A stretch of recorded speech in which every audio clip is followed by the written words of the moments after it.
And we are live. How's everybody doing tonight? My name is Anthony Brian Logan, and you're watching and/or listening to ABL Live. Thank y'all for joining me tonight. You could be almost anywhere in the world, but you're right here with me live on the show, and I appreciate y'all for that. We got a whole lot going on all over the internets, all over mainstream media, social media, everywhere, and I'm not sure where to start. First of all, we still have the Iran war cracking. It is still going on, although we have a ceasefire right now. Will the ceasefire hold up?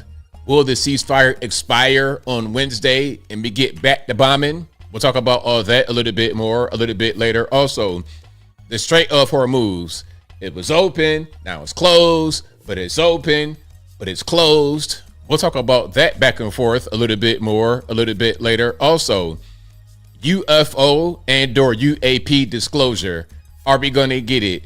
Is it going to happen? And if we do get UFO and/or UAP disclosure, is it going to be something real? They're talking about they're going to show some videos of some spaceships. I'm like, spaceships? Craft? Like, that ain't nothing. Flying saucers? That's kind of a nothing burger. Give me the smoking gun. Give me the tall gray, the tall whites and the grays. Give me those. Show me a tall white and a gray on a live stream with President Trump playing cards or something like this, okay? Show me a tall white and President Trump playing Uno and smoking some barbecue ribs. That's what I want to see. We'll talk about that a little bit more a little bit later. Also, the Mamdani Mart, $30 million in 3 years. Will it be worth it? Are you going to shop there? What's going on? Also, Nick Shirley going to California to confront the people who put that bill out on them. We'll talk about all those things and a whole lot more on tonight's episode of ABL Live. And thank y'all again for being here. You guys are the best audience anywhere on these interwebs. If you like what you're hearing thus far, please give the video a thumbs up, like the video, share the video, do all that good stuff. That'll help me out tremendously. We got a whole lot going on. I think the biggest thing, really my most anticipated thing that the government may do, the next government action, there's a few things. Of course, let's get this war wrapped up. Let's get the gas back to normal. If they're going to take Cuba, go ahead and do that and help them to get liberated from communism. Although people think communism works, not us. If you're listening to the podcast, I should hope you don't think communism works. But some people, some of us as human beings, some of us humans think that communism works. It never does. It always runs out the same way. People are starving and there's problems. But hopefully Cuba can be freed from that and step into the 21st century. That'd be fantastic. But aside from that action and the Iran war being over with, UFO and/or UAP disclosure, I want that right away. And by the way, I had to get told that, of course, we know what UFO stands for, unidentified flying object. That's like back in the day. You see a flying saucer in the sky, Area 51. That's what that was for.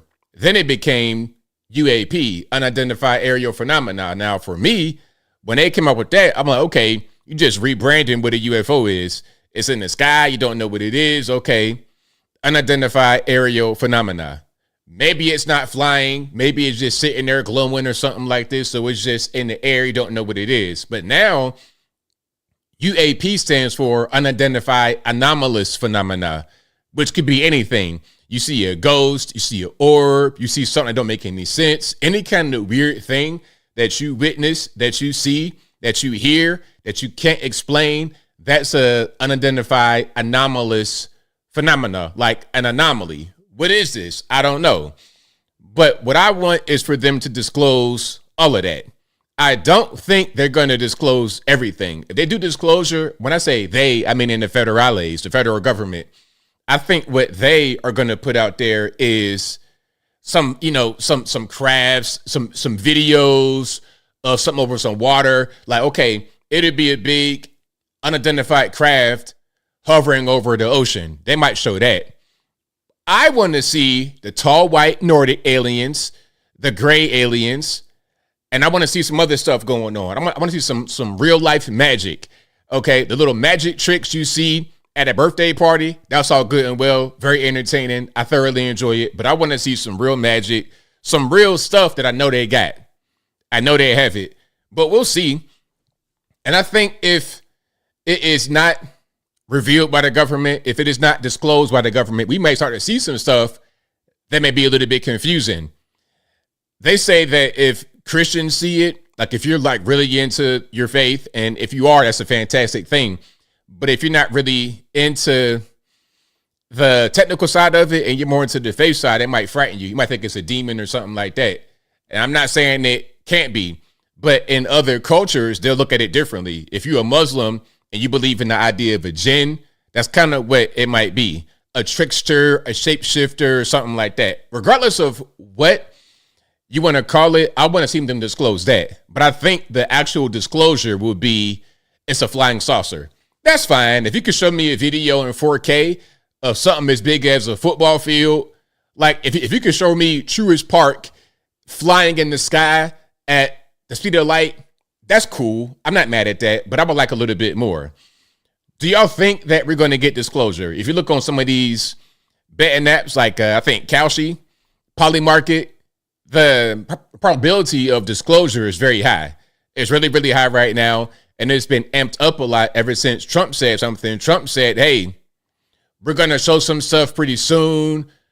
We got some documents, maybe some videos. We're going to show all that. I'm hearing Tim Burchett. I'm hearing Anna Paulina Luna, Matt Gaetz. They've been briefed on some stuff. They're talking about we might get some UFO and or UAP disclosure. But I hope they do that pretty soon. That's what I'm looking forward to the most out of everything, aside from that war being over with. Let's get this war wrapped up. Let's get that Strait open back up and keep everything rocking and rolling. That's what I want. For me. Okay. Is my sound good? Somebody tell my microphone is not right. So is my sound good? Y'all let me know. If my sound is weird, y'all let me know. If the sound is good, let me know. Everything should be fine. My mixer looks pretty good. If it's weird, if it's sounding kind of crazy, y'all let me know. I'll reset and then get it back going. E.C. Thomason says, just look at Hillary. She's a reptile alien. Hey, you know what? Is everything good? Now, do y'all think that they, meaning extraterrestrials, non-humans, hybrids, do you think they walk among us? I believe they do. They said the tall whites, that's the Nordics. So if you got any Nordic ancestry in you, are you part alien? Are we aliens? If you believe in God through your Christian faith, what does it say? That we were created by a creator. Okay, how did that happen? Like, it could be a scientific process. Why can't it be? Because it says we were created. Does it say through the exact mechanism that we were created? Like the exact way scientifically? We could have been created. And then other groups were here. They were created as well. So who knows? We shall see. Okay, audio's good, a little bit too bright. That's probably just the way my audio sounds normally. So pardon me. If my audio is not 100% perfect, pardon me. But I just want to make sure that it's not cracking, going in and out, things of this nature. As long as it sounds normal, then we get money. 8-Bit Only says, there are hybrid humanized mice for research, so why not? Well, I had no idea that there were hybrid humanized mice. I know that there's some genetic stuff going on, some experimentation going on. So if we're able to do that right now with our limited knowledge of physics, of the world around us, then of course the creator, the almighty, could do a lot more than that. Why not? Phoenix says we are hybrids, part chimp, part ET. Well, hey, maybe they saw an Earth down here with some animals just frolicking about. And then they said, okay, let's go ahead and just mix that with that. And now we got Homo sapien. Okay. JB says the existence of aliens would not affect my faith at all. I'm right there with you on that. I'm right there with you on that for sure. They put an ear on the mouse. Oh, okay, like a human ear, like an actual, like a bulb door right there on the side of the mouse's head. That's crazy. But yeah, I'm not surprised. Not surprised at all. Yeah, it's a lot they can do, and the things that they can do, meaning some of the higher ups, the big brains, the rocket scientists. Some things that they can do we're not really aware of yet. AI has been around for a long time. What we're getting within the past few years, they've already had a long time before that. And what is available to them we don't have. And sometimes they'll tell you, did you guys see where they said that there's a tool from Anthropic, the people behind Claude AI, where it can hack into anything, like literally. And they said within 1 year, not Claude, but in general, some people are saying that within 1 year, there's going to be no more encryption. I don't know about that. I don't know if they'll be able to totally defeat encryption and your passwords and whatnot. They said your encryption useless, passwords useless. I don't know about that. There's a warning talking about don't have anything on the cloud, have everything backed up to your phone. I say that if you have anything on the cloud that you be embarrassed to have on there, you shouldn't have it on there, because whether there's a tool that can hack anything or not, people get hacked all the time anyway, because some of your passwords are easy. Okay, what's your password? My password is password 1234. Okay, that's not very hard to crack. That's not very hard to crack. What's your email address? My email address is email Anthony's email at gmail.com. Oh, okay. Anthony's email at gmail.com, and your password is 12345. All right, cool. Boom. Easy.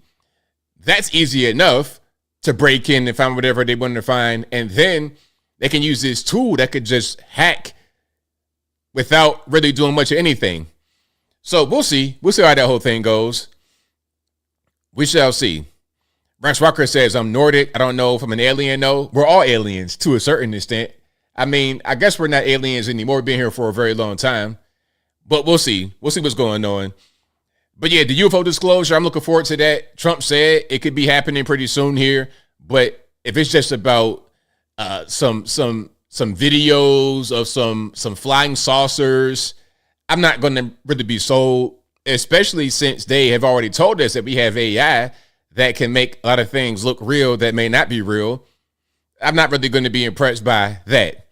Hey, again, show me a 15-foot tall Caucasian looking alien playing dominoes with a gray alien that's 3'5" and President Trump in the same room. Show me that live stream. Matter of fact, I want to be able to go to Washington, D.C. and see it for myself. I want to see the tall white, the green alien, the gray, and President Trump and Scott Bessent and Marco Rubio on the front line of the White House playing domino, spades, tunk, uno, all of that. That's what I want to see. But anyway, if that'll happen or not, I doubt it. But let's keep on rocking and rolling. So the Strait of Hormuz. Okay, the Strait of Hormuz. They said it was open. Then they said it was closed. But we let some destroyers get up in there and nobody was stopped. There was one vessel being fired on, but they were told they had clearance. There's all kind of stuff going on. Now, I have a map. Well, I have a video of a map where I'll show you the route that was taken before the war and after during the ceasefire. And it's a little bit different. They're going a certain way. So that way they're going, in my humble opinion, is to avoid the landmines, the maritime mines, the water mines that are in the water. Okay. If you go that way, you might hit a mine. So they're saying, okay, come this way and you good. But that way it might be a little more congested because it's a much narrower path to take. And if you don't go that way, again, you got the mines and plus the Iranian Navy hitting you with whatever they got. But hopefully this sticks and they're able to open the waterway all the way. Because as I said before, 20% of the entire globe's oil supply, and maybe even 20% of the globe's energy, period, goes through that strait every single day. So they got to get that opened up. I think it'd be completely open, as Scott Bessent said in the previous video that I showed on a live stream last time. By the summertime, for sure it'd be open. But right now, we got some breathing room. Some nations dealing with some serious energy problems can breathe. We're not dealing with an energy problem over here. We're going to have supply to be able to last us. Unless you're in California, I don't know what y'all got going on. Y'all got to have some kind of special little bougie blend that costs $1 trillion. And it's funny because they're asking people like Rokana, hey, shouldn't there be a pause on that 61 cent per gallon tax that you have in California specifically? what we got to do, we got to get Donald Trump off the. All right. See, I'm not really being serious. It's like, okay, Trump can do what he does, and that's fine. But what are you going to do as a state government to make your citizens' lives that much better? Nothing. Just leave the tax on there, have everybody paying the arm and a leg and the firstborn child for a gallon of gas. I mean, good grief. If the government of a state does nothing to improve its citizens' lives, then what are they there for? Just to get some money, just to collect benefits? And shout out to Nick Shirley. Nick Shirley went to California, to Sacramento, and addressed members of the state government directly. Like, hey, what's going on with this bill? Assembly Bill 2624, what we nicknamed the Stop Nick Shirley Act. What's going on with that? He approached the co-author of the bill, and she's like, oh, I don't even know what that is. Oh, okay. So there's one of two things going on. Number one, you are a liar, and you know exactly what that bill is. And number two, you're just incompetent and pushing them with anything. You got the auto pen going on. Okay. Yeah, I put my name right here. My name is, I don't know, Vanessa Ramirez, whatever her name is, right? Okay. Vanessa Ramirez. I'm the co-author of this bill. And when someone says, hey, how about the bill you co-authored? I don't know. Okay, whatever.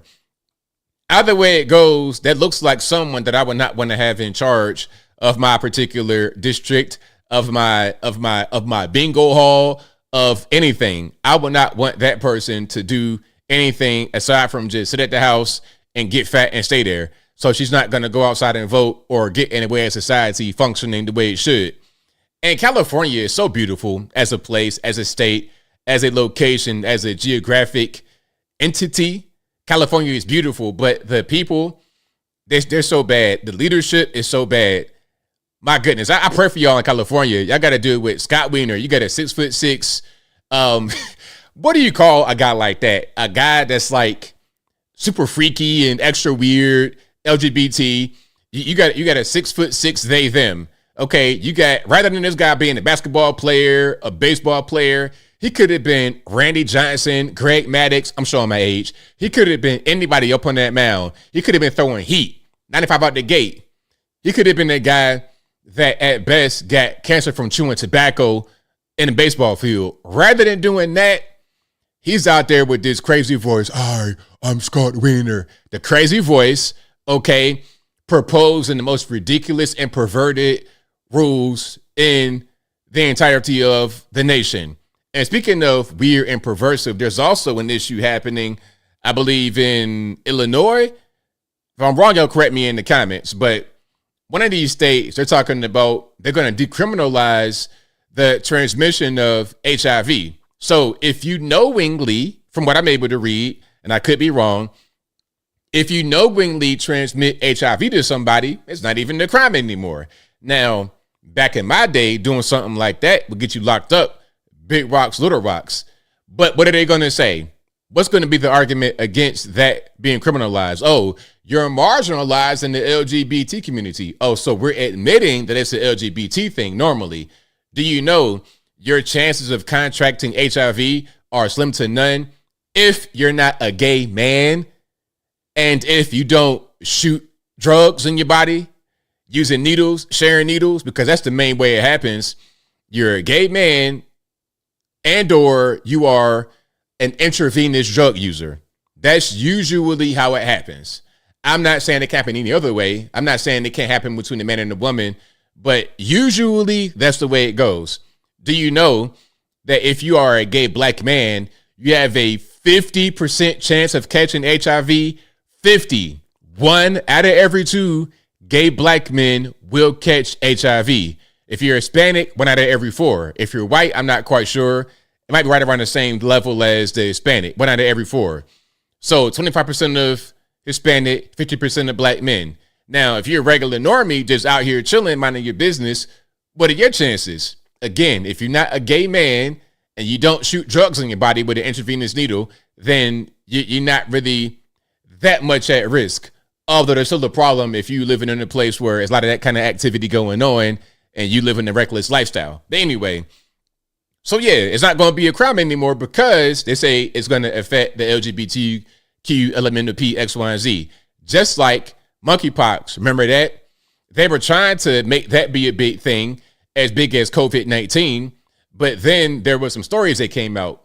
First, NBC News said that it's a sexually transmitted disease that affects gay men. Then there was coverage from the media of the so-called monkeypox vaccine line in New York City. It was on their website. They had your requirements to be able to get the vaccination. They said gay men between the ages of, I think, 35 and 45, something like this.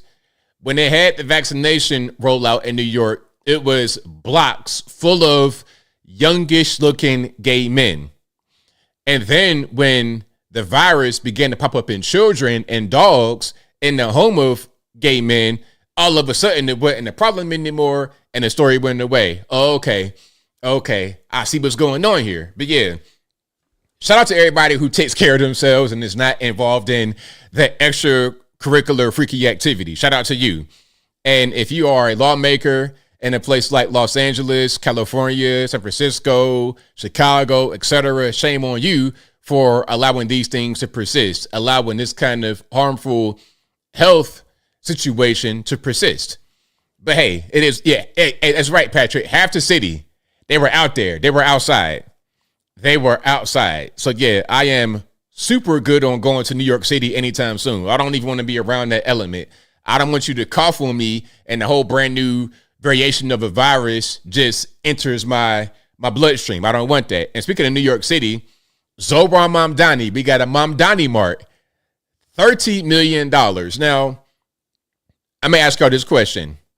Zohran says he's going to create 5 city-owned grocery stores in New York with a budget of $70 million total. Again, $70 million total for 5 stores. One of the stores, the La Marqueta in Harlem, Manhattan, that'll be $30 million by itself to get it up and running, just to get it constructed. The La Marqueta already exists, but they're going to tear that down and rebuild it and then expand it into the vacant lot that's nearby. $30 million. Now, they're going to give the lease to run the store to a private entity, an HEB or something like this. They'll run it privately. And they won't pay any rent. And they will be getting breaks on property tax issues. The benefit to the consumer is that they'll get staple items like milk, bread, water, I suppose, or milk and bread. I don't know. Milk, bread, eggs. Yeah. They'll get those staple items for much cheaper than surrounding stores. There's 2 problems. Okay. If you are a surrounding store, if you're a bodega, if you're a regular grocery store, how are you going to compete with that price? How can you compete? Because you got to pay for rent. You got to pay your full property tax in New York City. How can you compete with a taxpayer-funded grocery store that has cheaper items? You cannot compete. So you're going to ruin the business for nearby stores that sell the same item. Also, how much will this actually cost the taxpayer to maintain every year? Because $30 million is just the initial startup cost, just to get it built, constructed, and get everything rocking and rolling. But when you're talking about maintaining the property, how much is that going to cost? I read an article that said it would be a net loss of $300,000 every year. $300,000 every year.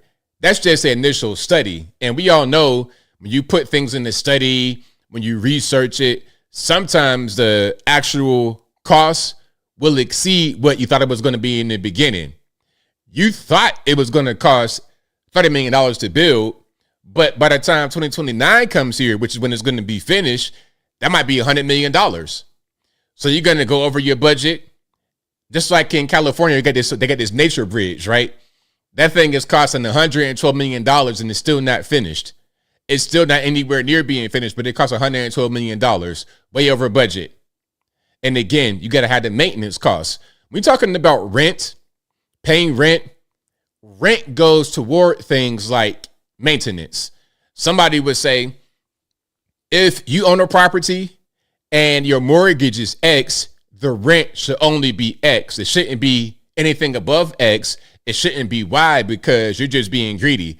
That's not the way it works, because I'm paying the mortgage regardless of whether the tenant pays the rent or not. If I have a tenant or not, I'm paying the mortgage. So let's say, for example, I have a mortgage of $2,000. I get a tenant. I'm charging $3,500 on the low end. That's not being greedy, because what happens when the roof goes on the house and I got to pay $20,000 cash? $20K cash money, I got to pay that right away. I can't just leave it like that. I can't have my tenant in an unsafe property. Okay, you got problems with the plumbing, problems with anything. I got to come fix it. Where will that money come from if I'm charging them just right at the mortgage to pay for the mortgage? The mortgage is not the only thing I got to account for when we're talking about rent. So if there is no rent that the store is paying, then who pays for the roof when it goes? Who pays for the plumbing when it goes? Who pays pest control? Who pays for the actual maintenance of the property if the people running the store don't pay any rent? It's going to be you, the taxpayer. Not very fair for the bodega. It's got to pay all their expenses. They got to take care of the rent, and the rent will have the expenses already in it. Or if they own it, they got to pay their mortgage plus any expenses. Let that HVAC go down. Hey, it's 100 degrees in New York City in the summertime, and you in that hot, musty place. Okay, you got rats looking like polar bears in the actual store. What are you going to do with that? There's no amount of cats, bodega cats you can release that'll get rid of these honey badger looking rats in the store. You got to have professional people to come in there and do it. Now, the positive part about that is Zohran says he's going to have 100% container. How can I say this? He's going to have containers for all the trash that you see out on the streets. And I was asking about that for a while. Why is it that in New York City, you got these big black trash bags on the side of the road with no containers? So they have containers, so maybe the rats won't have as much fuel to be able to get to the size of, hey, these rats be so big, man. I mean, what in the world? These rats are bigger than the cats.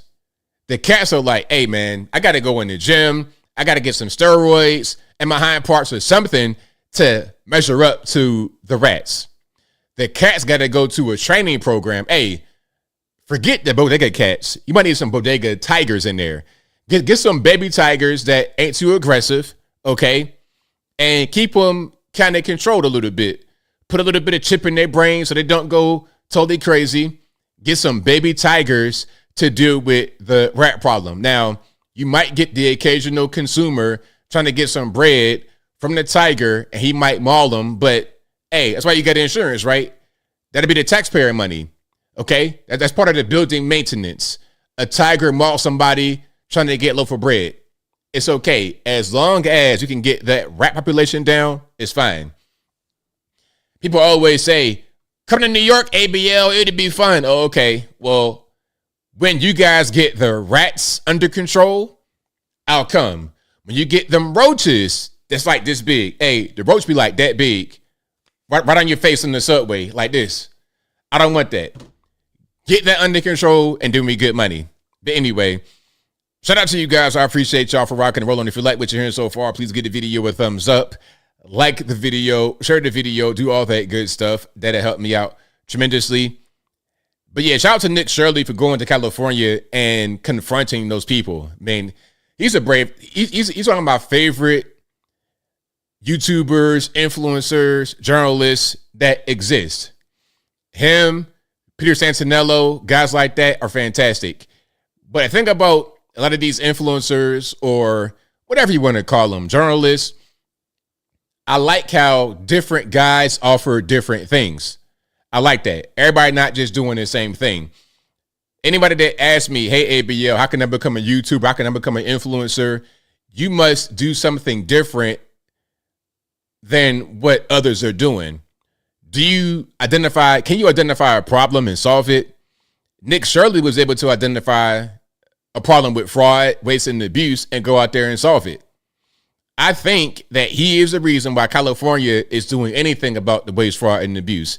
You got the Attorney General Bonta talking about, okay, we got some Medicare fraud we're exposing and guys are getting locked up. There's a lot more, but at least they admit there's somewhat of a problem. The Stop Nick Shirley Act seeks to prevent anyone from finding more, but now the cat's out the bag. You say it's a problem. We see it's a problem. Now we're going to keep going. You can't really stop it now. I like influencers who influence people to do the right thing, to do good things. If you can influence people to be journalists, citizen journalists, go out there and make a change in their community, that's fantastic. That is fantastic. Voting rats. Hey, the New York City rats probably got full-time jobs, wives and kids. Hey, they're master splinter all day long. That's what they are. And they be out there teaching kung fu and everything in the sewer. That's what's going on. And the craziest part about the whole sewer living thing, I've not really seen that in New York, but I have seen it in Los Angeles. Oh my goodness, living right in the storm drain. You got a whole condominium inside the actual sewer. It's just out of control. The mental illnesses in a place like California through the roof. I think it's because there's so many drugs that are just easily accessible, easily available. People are incentivized to just descend into their madness rather than getting any kind of help. There's no really help. There's no real help for them. There's services, but are the services there to help them, or are they there to just make money? If I have an NGO or some kind of company where I say I provide homeless services, how much the money that I get from the feds, from the local state government is going toward helping people, and how much is going to go in my pocket? How much of that do I put in my personal pocket? How much do I go and just spend willy-nilly? And speaking about that, before I get to anything else here, there's a lady who is going to be expelled from Congress pretty soon. She spent like $5 million from COVID money, I believe, living the life, the typical stuff, getting nice designer clothes, going on cruises, eating food, all that kind of stuff. It's always interesting to see what someone does with stolen money. It's always interesting to see. And that just, when I see people just go on cruise, like Fonnie Willis out there in Georgia, her and Big Nate, when I saw them going on cruises and stupid stuff like that with stolen money, I'm like, okay, y'all were never going to be anything other than just kind of losers and kind of silly, because you could have put that money towards something that would have made money, toward a business. Nah, you spent all that money, like half $500,000 on vacations and cruises and food and clothes, and couldn't even wear it right. Finally had a dress on backwards. Hey, she come in the courtroom with Big Nate, the dress on backwards. She looking all crazy. It's like, what are you even doing? Like I said before, episode of Family Guy, but they kept winning the lottery over and over. And every time they won, they got broker after a certain period of time. The old saying is true. If you take all the monies in the world from everyone, rich, poor, and all in between, and you just distributed the money evenly among everybody, the money largely would go right back to the same hands of the rich who had it before within about 5 to 10 years. That's right on point. While some would go on the best cruise, best vacation, spend the money any kind of way, those who understand how to really make money would spend it how they had been spending it, and they'd be right back up. They'd be right back up. But anyway, shout out to you guys. I appreciate y'all for rocking and rolling. If you like what you're hearing so far, that's right. Diamond ring, fake eyelashes, all that stuff. Things that don't even matter. Okay, and diamonds are only valuable to those who think they're valuable. We talking about jewelry. I mean, they may have some industrial purposes, of course. You're talking about diamond tip drill, stuff like this. The hardness of diamond and the usability of gold and platinum and silver and nickel and cobalt and zinc. These metals have industrial uses, but if you're just wearing jewelry and you got a diamond on, you might as well use a lab diamond, because what's the difference? Because it's a real diamond. What's the difference? Like, you're just wearing it. You're not using it in the practical application. If I was to wear jewelry, which I might have an Apple Watch on maybe or something like that. But beyond that, that's it. I might have a Casio watch, nothing really fancy, no Rolex, no bust down rapper, pimp jewelry on my wrist at all, no rings, no earrings, and nothing like that. Never had my ears pierced because when I was a kid, it was considered to be gay if you got your ears pierced. My dad would never. R.I.P. Hey, I wish I would come home with my ears pierced. My dad turned to an African dad. He was not African. What are you doing with your ears pierced? You must be a gay. Do not come around me. Do not come to my house with the ears pierced. You have lost your mind. Never do this and that's what I would get from my mom and my dad. They were like, I would never do nothing like that in my life. So, moral of the story, I'm talking a lot. The moral of the story, I would never wear jewelry, but if I did wear it, I would always wear some kind of knockoff type of thing if it was diamonds. Okay, the actual diamonds make no sense. So if you take stolen COVID money and go buy diamonds, you just retarded in general. But anyway, shout out to you guys. I appreciate y'all for rocking and rolling. If you like what you're hearing so far, please give the video a thumbs up, like the video, share the video, do all that good stuff. Hey, if I had the earrings on my ear, if I asked to get my ears pierced, it would have been an issue. Like you gonna do? You gonna go to Claire's or something? You gonna go to Claire's to get your ears pierced? You're gay. Okay, that's kind of the way it was back when I was a kid. Okay, it was a point of laughter if I was like trying to get some Jordans. Nah, nobody like my dad and them would never wear no Jordans or nothing like that. Fancy jewelry, none of that. That was never really a thing. Shout out to all the men out there, the real men. We got to bring real men back in 2026. This metrosexual, pretty boy, I don't know nothing about that. Okay, you got guys wearing bell bottoms with their booty showing in the Super Bowl. I don't know nothing about that. I don't come from that. That's not really my cup of tea. I'm not cut from that cloth. But anyway, shout out to you guys. I appreciate your rock and roll. If you like what you're hearing so far, please give the video a thumbs up. Like the video, share the video, do all that good stuff. That'll help me out tremendously. And shout out to you guys for being the very first sponsor of the video. Y'all know I couldn't do any of this without you. But also shout out to patriotpost.us, your best source of news and information anywhere on these interwebs. Their link will always be in the description, or visit patriotpost.us in your browser. Tell them that ABL sent you. Also go to ablmerch.com. That is ablmerch.com. We got the hats, t-shirts, stickers, hoodies, mugs, and more right there on the website, ablmerch.com. Also go to my regular website, anthonyblogan.com. That is ANTHON by the letter B, LOGAN.com. Go to the front page of the website, and for each long form video that I produce, I write an article, and I will have sources from the left and the right and the center, the Democratic, Republican, political, agnostic, local, national, international, whatever you want. I got it right there on the front page of the website, anthonyblogan.com.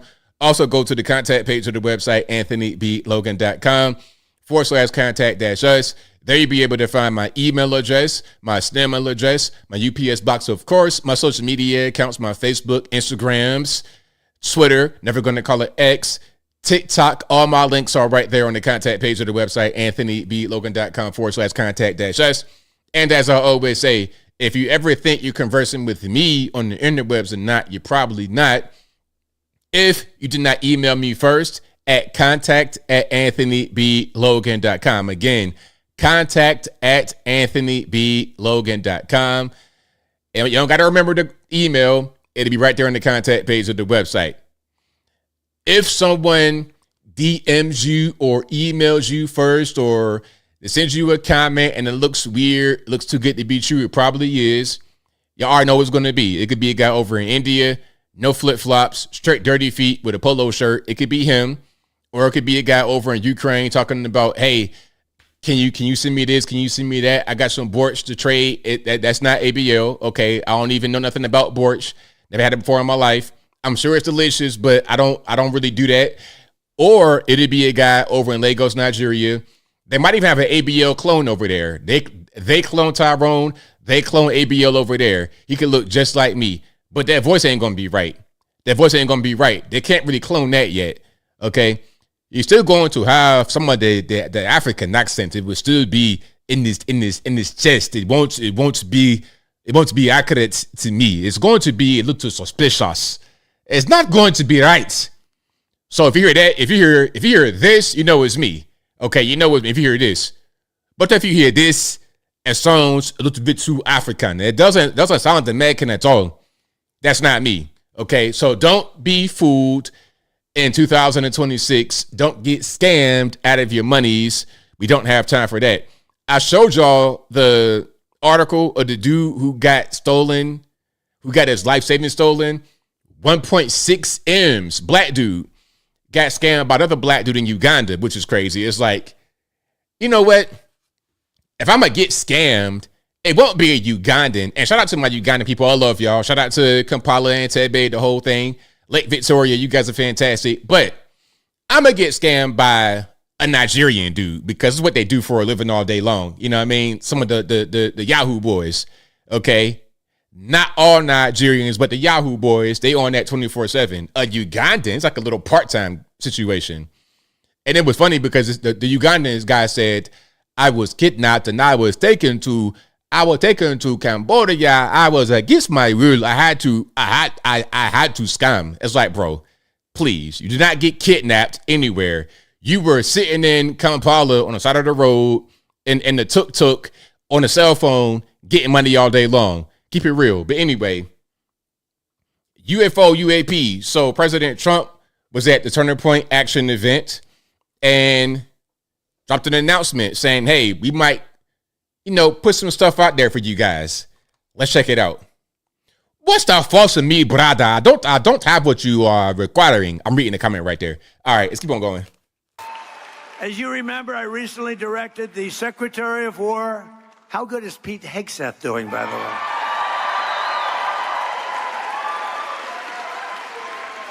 To begin releasing government files relating to UFOs and unexplained aerial phenomena. And I figured this was a good crowd because I know you people, you're really into that. I don't know if I am, but so I'm pleased to report today. I thought I'd save it for this crowd because you're a little bit out there, a little bit. That this process is well underway and we found many very interesting documents, I must say. And the first releases will begin very, very soon. So you can go out and see if that phenomena is correct. You'll figure it out. Let me know. Let me know. But we've had a lot of questions. It's something that really captivates the mind. There's no question about it. With you. All right, there we go. So shout out to President Trump talking about releasing some information about UFOs or UAPs. Unidentified aerial phenomena or unidentified anomalous phenomena. If you can't identify something you see with your eyes, you hear with your ears, if you feel something weird, hey, that's unidentified anomalous phenomena. All right. Now, Congresswoman, here is Anna Luna, who is great, by the way. She's fantastic. Really, really good. Anna Luna, House Rep from Florida, talking about they may release 46 videos. Now, if it's just 46 videos, that's going to be underwhelming. That is a nothing burger. Again, I want to see a 15-foot tall Nordic alien playing Tunk on the White House lawn with President Trump on a live stream. Matter of fact, I want to go to DC and be able to see with my own two eyes. Like you guys ever seen Prometheus? I want to see one of those on the White House lawn doing a cha-cha slide. If I don't see that, then I'm not really going to be excited. But anyway, here is Anna Luna talking about releasing some videos to the public, potentially. Congresswoman, I'm not a believer in UFOs, but someone who's seen this footage told the New York Post, you're going to see some weird bleeping bleep. What do you think we're going to see? Well, look, in the last hearing that we had with my task force that's been set up to investigate this stuff, we released some footage of one of these things deflecting a Hellfire missile. No one could explain what that was. And so we're not in the business of telling the American people what to believe. But I think once you see this footage, once you realize that the phenomena is real, I think that the fact that the president is pushing for transparency is something that most people in the United States are very curious about. Just goes to show the differences between this administration and every single one previously. And so I'm very happy. We had actually requested 46 documents specifically that the Department of War seemed to have lost our paperwork on. And then we did reach back out to them. Secretary Hegseth, of course, have been great on this issue. And now with that announcement, we're getting those documents. So I couldn't be happier. Yeah, paying dividends. Congresswoman, I'm not a believer. All right, though. So, that's the documents that they want to release. It's like, okay, you could release that, but if it ain't nothing really like a big thing, a big situation, it's like I'm good. I want the whole thing. Matter of fact, hold on. This is what I want to see. If I don't see this, like on the South Lawn, you know what I'm saying? Like I'm not really going to be super excited. Okay, hold on. Like I want to see these. I want to see this. Hold on, there we go. That's what I want to see. Yeah, let me see these guys right here. The engineers from Prometheus and they spacecraft in the back. I want to see that right on the White House lawn. If it ain't that or something equivalent to it, I'm not even really going to be. It's like, another day. But anyway, let's keep on going here. Let's keep rocking. Now, where we going to go? Here's a little bit more over on Fox. There's been an 80-year cover-up of the existence of non-human intelligent life, and elements. And there's no doubt in your mind, like as you have gone through this, and now you've seen the reaction to the film. There's no doubt in your mind. Yeah. I mean, too many extremely senior members of the military, intelligence community, the government, folks who have had access to classified information about this. They've all been extremely definitive when they say that the evidence exists, that we are not alone in the universe, that there is other intelligent life, and that it has been covered up. And part of the effort is not only a concern about national security, but also this reverse engineering part of this that Secretary Rubio, others, Senator Rounds have talked about. We have a clip from the documentary. This is the biggest discovery in human history. It has so many beneficial impacts, including clean energy. This one breakthrough can be the key to interstellar travel. We can talk more about teleportation. How can we use these technologies and all the capabilities that might come from it, not to fight a war, but to increase our standard of living? It's hard to get your head around all of this, but that's a big part of it. See, that's what I want. I want some of that. Now, a lot of that, I've kind of resigned myself to thinking that a lot of it is fiction. Some of these guys you can't trust. Some of these guys come straight from the feds to tell you anything. They're PR. But if you could get some of that, then I'm good. Yeah. Look, these UAP are displaying flight performance characteristics that we don't have the ability to do currently. The technology being displayed could completely revolutionize the way we live if we can crack it. And so a big part of the drive for disclosure is to bring about this technological progress that could revolutionize the way we live. Well, it is something to watch, Age of Disclosure, and I've recommended it to a lot of people. I know a lot of people have watched it. It's available to rent and buy on Prime Video. Yeah. Okay. Thank you. Dan, thanks. All right, there we go. So, and I saw some of that documentary. Well, I saw like a preview of it. It's like, I'm not going to go get that on Amazon Prime and pay for it. Now, if it was free on Amazon Prime, I might watch it. But to buy that, I could see a lot of that on YouTube for free, to be totally honest with you. But anyway, shout out to him for at least, making something happen, trying to do something with it. Okay.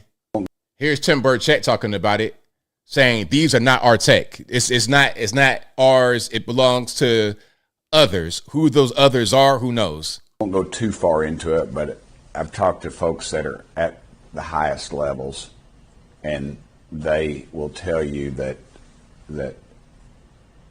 they've asked the one higher up level in the whole security paradigm, I guess, and they've indicated that it is definitely not them. Won't go too far into it. All right, there we go. So Tim Burchett, the great congressman from Tennessee, out here in the great state of Tennessee. Hey, Tennessee is great. I love Tennessee, especially East Tennessee. I love the Appalachian culture. It's familiar to me, being West Virginia born, Virginia raised. It's like, it feels like really at home. My aunt came out here some years ago. She was like, it's basically West Virginia, same kind of vibe. So shout out to Tim Burchett, out here in Tennessee. Okay. Now here's Trump talking about the scientists. Okay, we have 11 or so missing or dead scientists since 2022. Now, I think this really got a lot of attention lately because over the past year, that number has been rising. It's been rising consistently, and it's like, what's going on? Somebody's missing. They don't know where they are. Somebody gets shot at their house in the middle of nowhere. So what's going on? And a lot of these scientists have connections to like super high level stuff, anti-gravity research, UFOs, UAPs. So here's Trump talking about investigating it to get down to the bottom of what's going on with the scientists. Scientists with access to classified stuff, nuclear material, aerospace, they've all gone missing or turned up dead in the last couple months. Based on what you've been briefed, what do you think is happening here? And do you think that this is connected or totally random? Well, I hope it's random, but we're going to know in the next week and a half. I just left a meeting on that subject, so pretty serious stuff. But we're going to be hopefully, I don't know, coincidence, if you whatever you want to call it. But some of them were very important people, and we're going to look at it over the next short period. Is it possible that some foreign adversary is in the United States scooping these people up?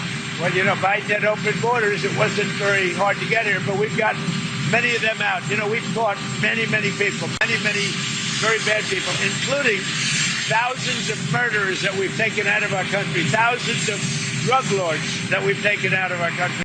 Science. All right, there we go. Shout out to President Trump. We'll see what's going on with that. And shout out to the illegal immigration removal process. That was the biggest concern I had before the election was illegal immigration.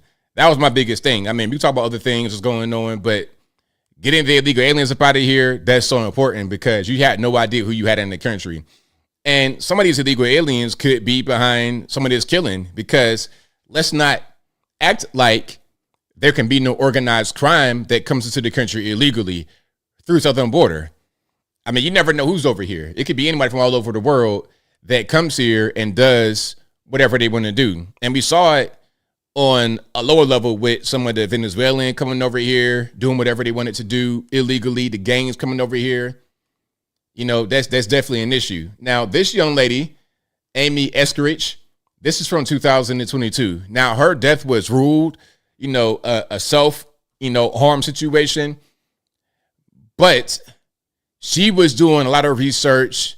She was into anti-gravity, and she was over there in Huntsville, Alabama, which is like the hub for all that tech stuff related to space. Like that's a really, really big location you probably don't know about. That's probably about 2 hours from me. Huntsville definitely is a spot. It's a hub. Now, again, she died in 22. They said it was a self-deletion, but she was saying, hey, I keep talking about certain things and maybe I shouldn't. And people tell me, don't say it because they might go ahead and delete you. Let's watch. It's been independently discovered 4 other times. He said it has been suppressed every single fucking time. I'm sorry for the cussing, but you know how they talk. People can't stop, you know what I mean? But anyway. And he said, I don't think they're going to suppress it this time. He said, I think you're in the clear. He said they obviously know about you because I've had multiple, both protective and threatening interactions with various agency affiliations, whatever. He was like, if you haven't had a U.S. government agent come to you and say, stop, shut the fuck up, stop, shut the fuck up. If that hasn't happened, they're going to let you do it. They're waiting. There are SSP motherfuckers fucking twiddling their thumbs. Like, is Amy not going to publish soon? Gah, we've been influencing this bitch forever. Doesn't she know we want her to publish? Jesus. Like, there's multiple people doing that right now. And on the other side of the fence, there's multiple parties looking at each other like, didn't we tell this bitch years ago that we kill people for this? Is she not listening? What is she doing? She's still doing it? What? We told her we were going to kill her 3 years ago. So I have these two different scenarios floating constantly in my life where I have people being like, do it, do it, do it. You're the one, do it. And then I have multiple people being like, they're going to kill you. Don't do it. They're going to kill you. All right. So again, that's Amy Eskerich. Again, they said that she died in 2022, self-inflicted, did that to herself. Her dad came out and said that there's nothing suspicious here, that she did it to herself, and that's that on that. But right here, she's saying, hey, they're telling me do it, but then some are saying don't do it. And I'm reading the comments. I was thinking the same thing, that there could be some drugs going on, but I can't say that for sure. But the thought process in my head was that's, it might not, the elevator not all the way going to the top, the cornbread not all the way done in the middle. But I could be wrong, so I can't just say that. But I was getting that impression. Okay, so she was the first of the 11. And I think what happened, like I said, there was an uptick recently in scientist deaths. And then her case was brought back up to add to the total that has been happening over the past year, to make it 11 rather than 10. All right, hold on. Now I'm hearing my microphone messing up. Give me a second.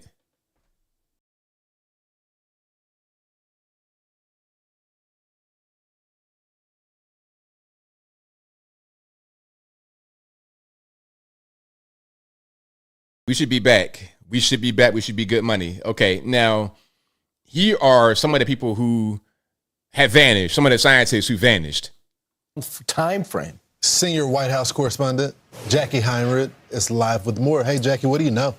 Good morning, guys. This string of deaths and disappearances has garnered enough concern that the president revealed yesterday he had a meeting on it, and he called it pretty serious stuff, but he did not reveal whether he believes that they are all connected. The most recent disappearance involves William Neil McCasland. 10 scientists in total have disappeared over the last 3 years. McCasland oversaw some of the military's most advanced and highly classified research systems. His wife said he'd been experiencing what he called a mental fog before vanishing from his home, leaving behind his phone and prescription glasses. He previously worked on UFOs. The other missing scientists include Melissa Casillas, who had a security clearance at Los Alamos National Laboratory and went missing last June. Also, Anthony Chavez, a retired worker from the same lab who went missing just a month prior. Jason Thomas led a chemical biology team. He was found dead this past March. Frank Maywald, an engineer from NASA's Jet Propulsion Lab, also disappeared, and Nuno Luero, a famous MIT scientist, was shot dead last December. Carl Grillmar was an exoplanet researcher who was also killed in February, and Stephen Garcia worked on security for American-made nuclear weapons and went missing in August. Aerospace engineer Monica Jacinto Reza also went missing last June. Here's what the president said yesterday. There are these 10 missing scientists. All right, so you saw what Trump said already, but those are the scientists. Again, I said there was 10 right there, but Amy Eskerich, who I showed talking about anti-gravity and whatnot, that would have made number 11. But her case was not part of the recent trend of missing scientists. Now, is it a coincidence that this is happening right now, or is there more to it? Is there some kind of nefarious force, nefarious actor, foreign nation, somebody like that doing it? Is it a domestic thing? Is it the U.S. government? Some kind of, like, what's going on? What do y'all think? Now, Trump said that he had a meeting about this, and they're going to get down to the bottom of it within a week or two. But if and or when they reveal something about this, will it be seen as a coincidence, or will there be somebody who is held accountable for these disappearances, for these deaths? What do y'all think? Y'all let me know. Okay, now let's go to Joe Rogan and the White House with President Trump. Okay, and I think this is about psychedelics. He wants to make ibogaine easier to access, and if I'm saying that wrong, please correct me.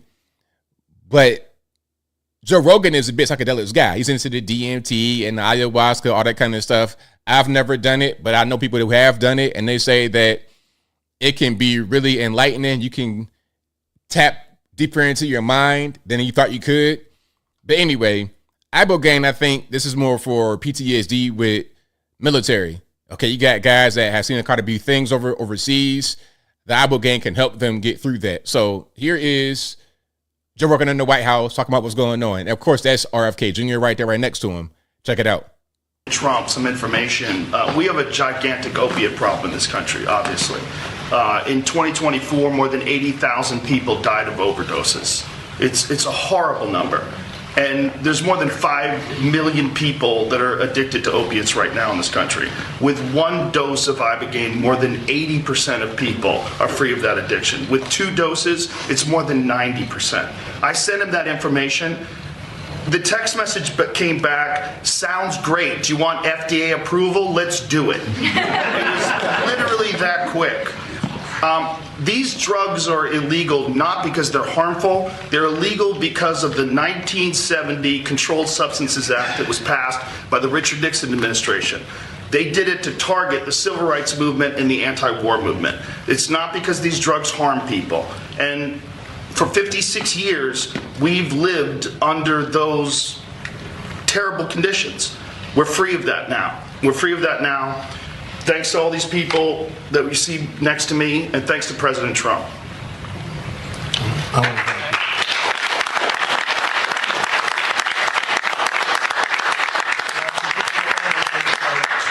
We all respect Joe, and he's a little bit more liberal than. That's okay. I have a lot of friends that are liberal, but Joe is an amazing guy, and he wrote me a little note about this, and I had it checked out. I didn't just do it. I had it checked out. I went to Bobby and Oz. I went to some of the people that work for you, real pros, and everybody came back with the same answer. You know, normally they'll come back, because this happens a lot. I have a couple of them like that, where they're not sure. It's like, you know, it goes 2 ways. This thing, everybody thought it was incredible. And I told Bobby, I said, Bobby, let's just do it and get Oz involved, and it's going to get done so quickly. And you guys did a great job. Would you like to say something, Oz? Mr. President, I want to thank Matt Zohran, who's hiding. All right, there we go. So shout out to Joe Rogan. Shout out to everybody in the building. Dr. Oz, RFK Jr., Joe Rogan, the whole team. So what do y'all think? Are you on board with psychedelics? Are you not really on board with it? Y'all let me know. My thing is, if you can reduce the harm that opiates does, because opiates is killing us, the fentanyl, all that kind of is killing us bad. If you could reduce harm, then I'm with it. But what I don't want is for there to be another problem with the abuse of this stuff. The drugs, you gotta be very careful with drugs, because drugs can be a lifesaver, like ivermectin, although for a long time the federales said that ivermectin, what they said, it was horse paste and it's a horse dewormer. Don't take it. It's not for humans. Although this drug had won awards and things like this. Sometimes these drugs can be fantastic.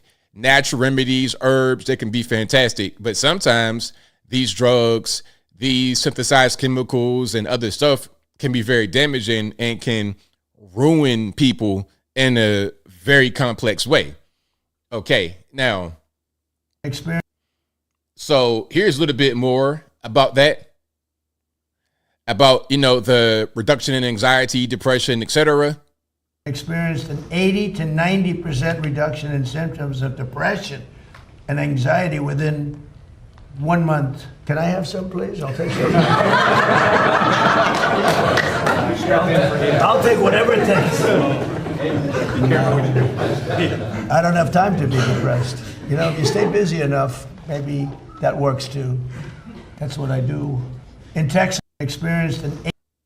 All right, there we go. So what Trump said about staying busy, that's right on point, though, because idle hands are a devil's workshop. When you don't have much to do, you are bored, that's when a lot of the damaging things come in. And as a matter of fact, that's when a lot of the drug abuse comes in. In a lot of parts of the country where there's not much to do, it's not a lot of work, the easy thing is to go get some pills and have your fun that way. Then that becomes an addiction, and then that becomes a thing that can really, really ruin you. You went from being bored to being an addict. So staying busy, keeping yourself occupied, doing things that can help you a lot of times with a depression, with a funk or something like that. Now, let's talk about tax on tips, no tax on tips. This is a big thing, and people aren't necessarily reporting it the way it should be, because if you could keep more of your own money in your pocket, I say, why not?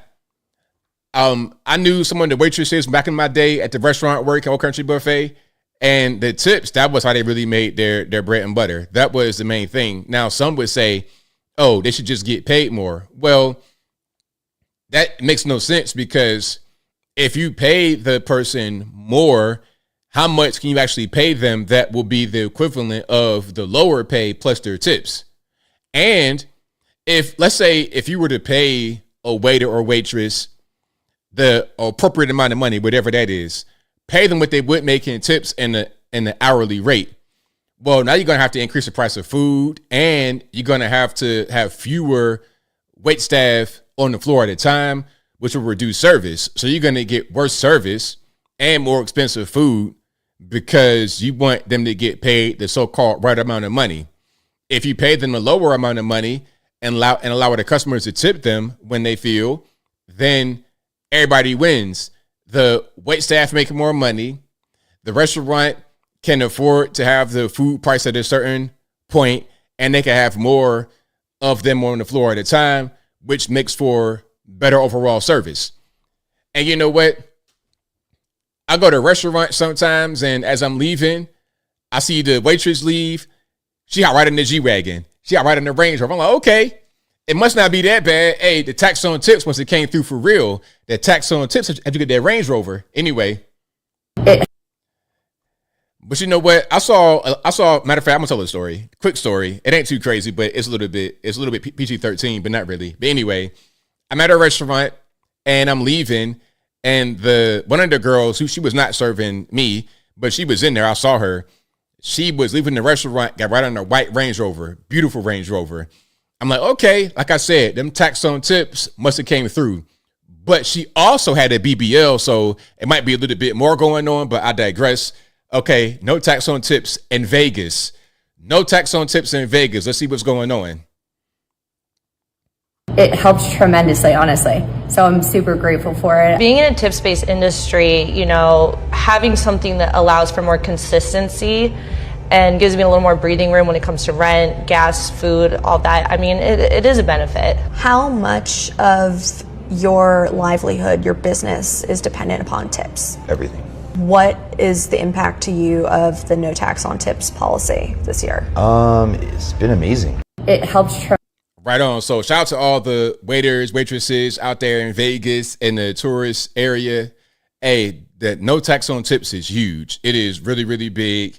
And it would encourage people to work more in that industry. People say, oh, nobody wants to work. Well, if you could go somewhere and make a lot of your money off the books, then why would you not want to do that? That's going to be a great incentive for you to go into that field and do that work.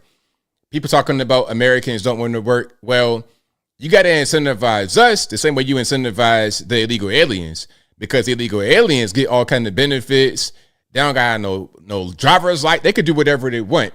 They are given incentive to go work, while the American, the incentive is you got to pay bills. They're not getting extra things that the illegal alien often gets. All right. But yeah, shout out to them. Shout out to them. You got money back. Shet. Shout out to you. That's what I'm talking about. That's what I'm talking about. Okay. El Hombre Negro, you must want some attention. Just enjoy this show. How about that? Now we got a little bit more about tax on tips. This is from Daily Wire. Shout out Daily Wire.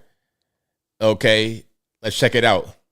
There's no taxes on tips this year, but I don't think the word's getting out. Did you know your tips weren't taxed this year? I did not. Really? I did not know that. Yeah. Okay, period. Maybe that's why we made good this year. Basically, Donald Trump said no tax on tips. Is that a good thing for us? Well, if you got more money back. Yeah, okay. Yeah, that's good. That's one thing he's done good, I guess. Why do you think you got so much back? Really because my son, I claimed him, so, you know, it just boosted the profit. But other than that, I wouldn't have gotten too much at all. Yeah. Yeah. Do you think it was because of no tax on tips? I don't. Maybe. Did they already implement that? Was it better than last year? Yes. Do you think it was because of no tax on tips? Maybe. Now you're persuading. Maybe it'll take a while. Did you know your tips aren't taxed this year? Really? Yeah. What? Yes. What? Really? Yes. No, I did not know that. Yeah. What? Oh my gosh. Wait, how come? Trump put it in the big beautiful bill. No tax on tips. Really? Yeah. Wow. That's okay. Orange Man good. You can say it. You can say Orange Man good. It's totally fine. Don't be afraid to say that Orange Man's good. In this instance, at least you could say, hey, thank you, Trump. I appreciate it. No tax on tips. I got more cash in my pocket. I'm good. I am super, super good. Okay. Orange Man good. Exactly, Gary. Right on point. Right on point. Now, let's go to Iran. Trump's on the plane being asked about Iran. He says, we will not be pushed around by Iran anymore. 47 years is 47 years too long.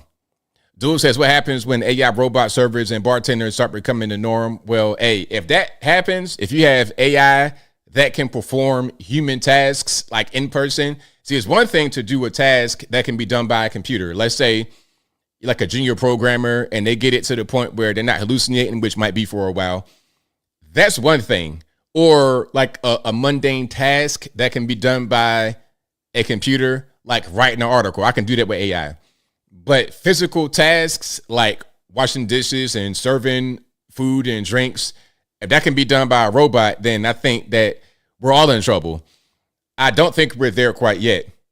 And some are going to look at the future as potentially being like the Matrix, where we get put in the pod and we get used as a battery.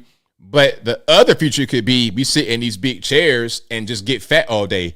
We just have a drip feed of any kind of sugar and salt and fat straight to our face, or we're just on big tablets in front of us, like Wall-E. We could be like that. But hopefully we don't go down that road anytime soon. Hopefully. And you know what? If that's an option where you could just sit in your chair all day, I wouldn't take it. I wouldn't take it at all. I'd rather would be if they got humanoid robots, let the humanoid robots do their thing while I be out in the wilderness. You know, let me get a humanoid robot that can chop some trees down and make me a log cabin or something like that.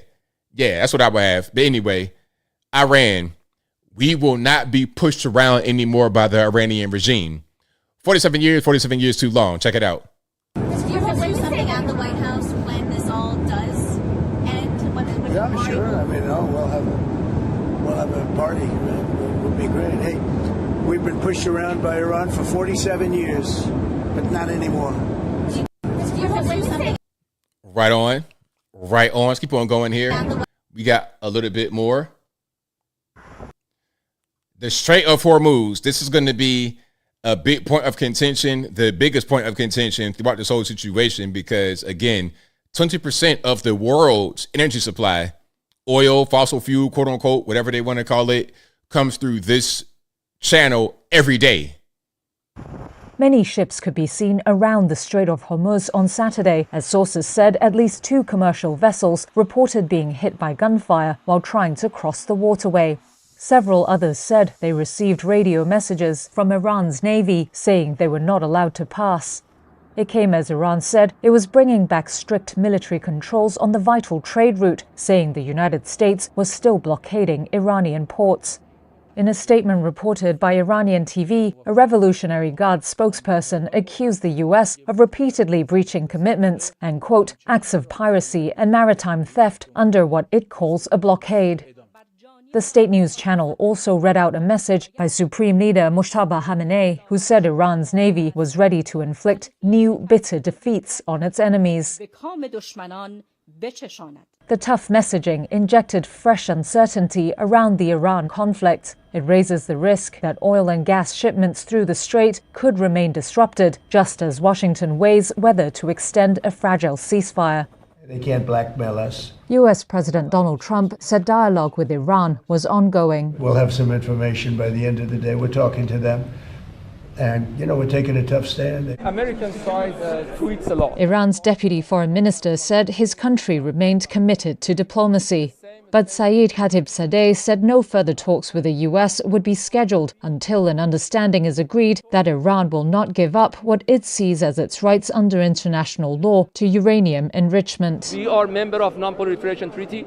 We are member of IAEA, and we are going to commit. We do have responsibilities and we do have rights. Iran is entitled to the rights, and we are not going to abandon our rights. Earlier, maritime trackers had showed a convoy of 8 tankers crossing the strait. See, look, right there, like this island right here, that's a new route. Normally, they were going like this, just straight through. There was no restrictions, but now they're being funneled up there and down that way. That's a new route. So I suppose the landmines are right in this area. It was the first major movement of ships since the US-Israeli war on Iran began 7 weeks ago. Iran had announced its temporary reopening of the strait after a separate 10-day ceasefire agreement on Thursday between Israel and Lebanon, brokered by the US. All right, there we go. So the Strait of Hormuz is still an issue, and it's going to be an issue for a while because that's the Iranians' bargaining chip. That's their only bargaining chip. Because we really don't need their oil necessarily from Iran over here. And other nations in that area have their own oil. Kuwait, Bahrain, Qatar, Saudi, UAE, Iraq. But if you're able to choke that point off, those other nations cannot export their energy. So you got a problem. Like I said, that's going to be their only bargaining chip is the Strait of Hormuz. So as long as the war goes on, as long as they getting bombed, then the strait is going to be a thing that is in contention. As simple as that. All right, let's keep on going here. Now, here is CNN giving Trump some credit, saying, hey, if we can resolve this, no boots on the ground, then Trump gets all the credit in the world. Okay, again, CNN, Smirkanish, shout out to him. Congress should spend more of its time focused on giving the president an authorization of military use than reining him in under the war powers. And what? We would leave today with the enriched uranium unaccounted for? No, that would be a mistake. Forget how we got here. In my view, what's important now is what we do with the situation in which we find ourselves. And if the strait can be open and no boots are on the ground and we leave with some control over the enriched uranium, I will give the president credit for that achievement. Because Iran, the leadership, is dangerous, and their pursuit of a nuclear weapon is a red line. That's it. That's how we get here, and that's how we get home. Congress. There we go. So again, Smirkanish from CNN saying, hey, if we can get this done, cross the finish line, no boots on the ground, easy peasy breezy, then, hey, good on Trump. Shout out to him. All right, let's keep rocking and rolling. Again, that was CNN, Common News Network. This is going to be the former Qatari Director of Defense Intelligence, Nauf Al-Thani, talking about the route. Thank you, Sam, for having me. No, actually, I'm not surprised because even late last night here in Qatar and in the GCC, the fact that the so-called opened but controlled strait was unclear, and anything that is this vital and this murky in its an explanation, it shouldn't surprise us if it changes again and multiple times. Difficult situation, though, isn't it, for the vessels that are currently in the strait? And it's absolute difficult situation, but more importantly, it's an extremely dangerous situation. The strait is a very narrow, passage, and if, God forbid, it get blocked by any damage or anything happening to any of those ships, that could have, trade and environmental ramifications beyond this war. What do you make of reports, pretty well substantiated reports, that the IRGC has sent a couple of gunboats out to fire upon some of the vessels? Now, I did hear that one vessel got fired upon. I think it was an Indian vessel. They said they had clearance, but then they started getting fired upon, so I don't know what that was all about. Well, if these reports are true, it's very reckless behavior by the IRGC. It wouldn't be the first reckless behavior by them, but this is a situation that shows dysfunction in the system over there, or whatever the government's saying, the IRGC seem to be doing the exact opposite. The only hope is really for the US and Iran to sit down and have serious negotiations, because this is, while a welcomed ceasefire, it clearly is not achieving its goals yet, and we're running out of time. All right, there's more, but that's the general gist of what's happening from over there in Doha, Qatar. By the way, Doha, that's where Eric Swalwell and what's the name? That's where Eric Swalwell and his road dog, his bestie, Ruben Gallego were. Hold on, let's see if I can find that picture right quick. I ain't gonna go too much over that story. I'll just mention it briefly because it kind of fits. Because we just had somebody from Qatar on the screen. So this is Eric Swalwell, the, I guess now former Democratic House rep from California, or soon to be former Democratic House rep for California. He was a Democratic presidential hopeful in California on the left, no shirt on, and Ruben Gallego on the right, who is a senator, a Democratic senator from Arizona. His first wife, what's her name? Is her name Karen Gallego? Hold on. What is Gallego first wife name? And Kate Gallego is now the mayor of Phoenix. Okay. So the husband, the senator, the wife, the mayor, anyway, they're not married anymore. He served her divorce papers when she was 9 months pregnant. Anyway, there they are right there. And the reporter asked Ruben Gallego about the picture. Saw a picture with you and Eric Swalwell is compromising with no shirt on. He said, I'm on the beach. Now, I guess you could call that a beach over in Doha, Qatar. But is that a beach with camels on it? I mean, there's water, but do you call that a beach? Anyway, does anybody go to Qatar for the beaches? I don't know. Anyway, also, why are you in Qatar? Like, is that a destination to go to? Does anyone ever say, you know where I want to go for vacation? I want to go to Qatar. They'll say, I'll go to Dubai, but Qatar? Very interesting. Anyway, let's keep on going here. Let's keep on going. All right, so the strait was opened, but then they closed it. The Iranians, they say they closed it because there's still a blockade. So the blockade that Trump put on it was to prevent the Iranians from getting their stuff out, but it was not to prevent others from getting their stuff out. You see what I'm saying? They wanted to choke off the Iranian economic source by having the blockade on Iranian ships, but that blockade would allow other ships to come through, like from Qatar, Bahrain, UAE, Kuwait, Saudi Arabia, Iraq. Here's a little bit more about that from the Orange Man himself. Talking about Iran later, we have very good conversations going on. It's working out very well. They got a little cute, as they have been doing for 47 years. Nobody ever took them on. We took them on. They have no Navy, they have no Air Force, they have no leaders, they have no nothing. Actually, their leaders it is regime change. You call that enforced regime change. But we're talking to them. They wanted to close up the strait again, as they've been doing for years. And they can't blackmail us. In fact, a lot of the ships are coming up to Texas. I don't know if you know, in Louisiana, the ships are coming up. They got used to it. Maybe they'll keep doing it. It's worked out pretty good. But it's going actually along very well. And we'll see. But we'll have some information by the end of the day. We're talking to them. And, we're taking a tough stand. They've killed a lot of people. A lot of our people have been killed. A lot of your fellow soldiers have been killed over the years by Iran. The roadside bomb. Soleimani, I killed Soleimani. Thank you for that. He was making the explosive form penetrators. They're making them in Iran, bringing them to Iraq and blasting through the vehicles. Well, he was a All right. So that's that. Now, somebody was asking me about Justin Fairfax. I will bring him up right now since you asked me about it. I was thinking about that a little bit right now as well. But before I do bring up Justin Fairfax, let me show you the flow from the Strait of Hormuz.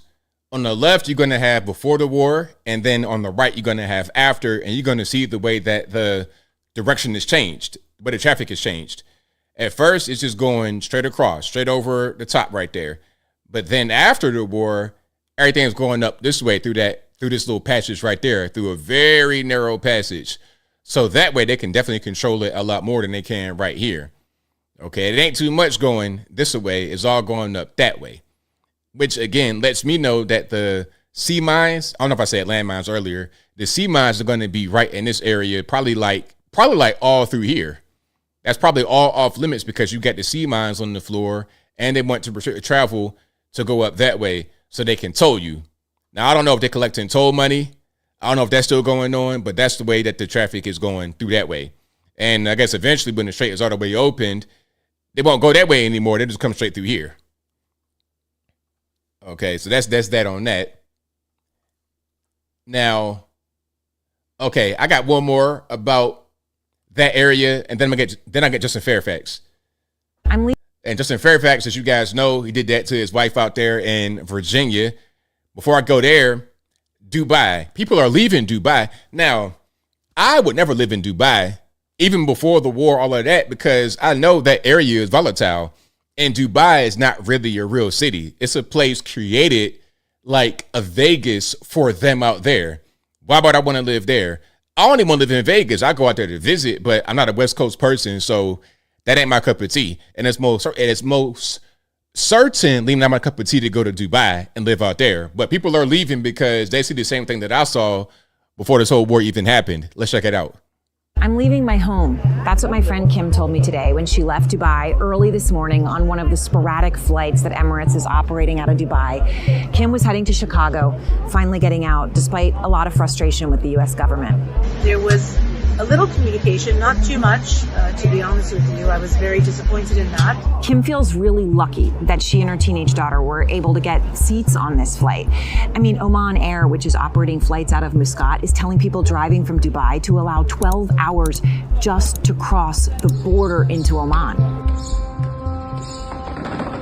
This war is forcing Kim to leave a place that she's lived for 30 years, a place that's home. The place she raised her 3 children, where they went to school. It is home.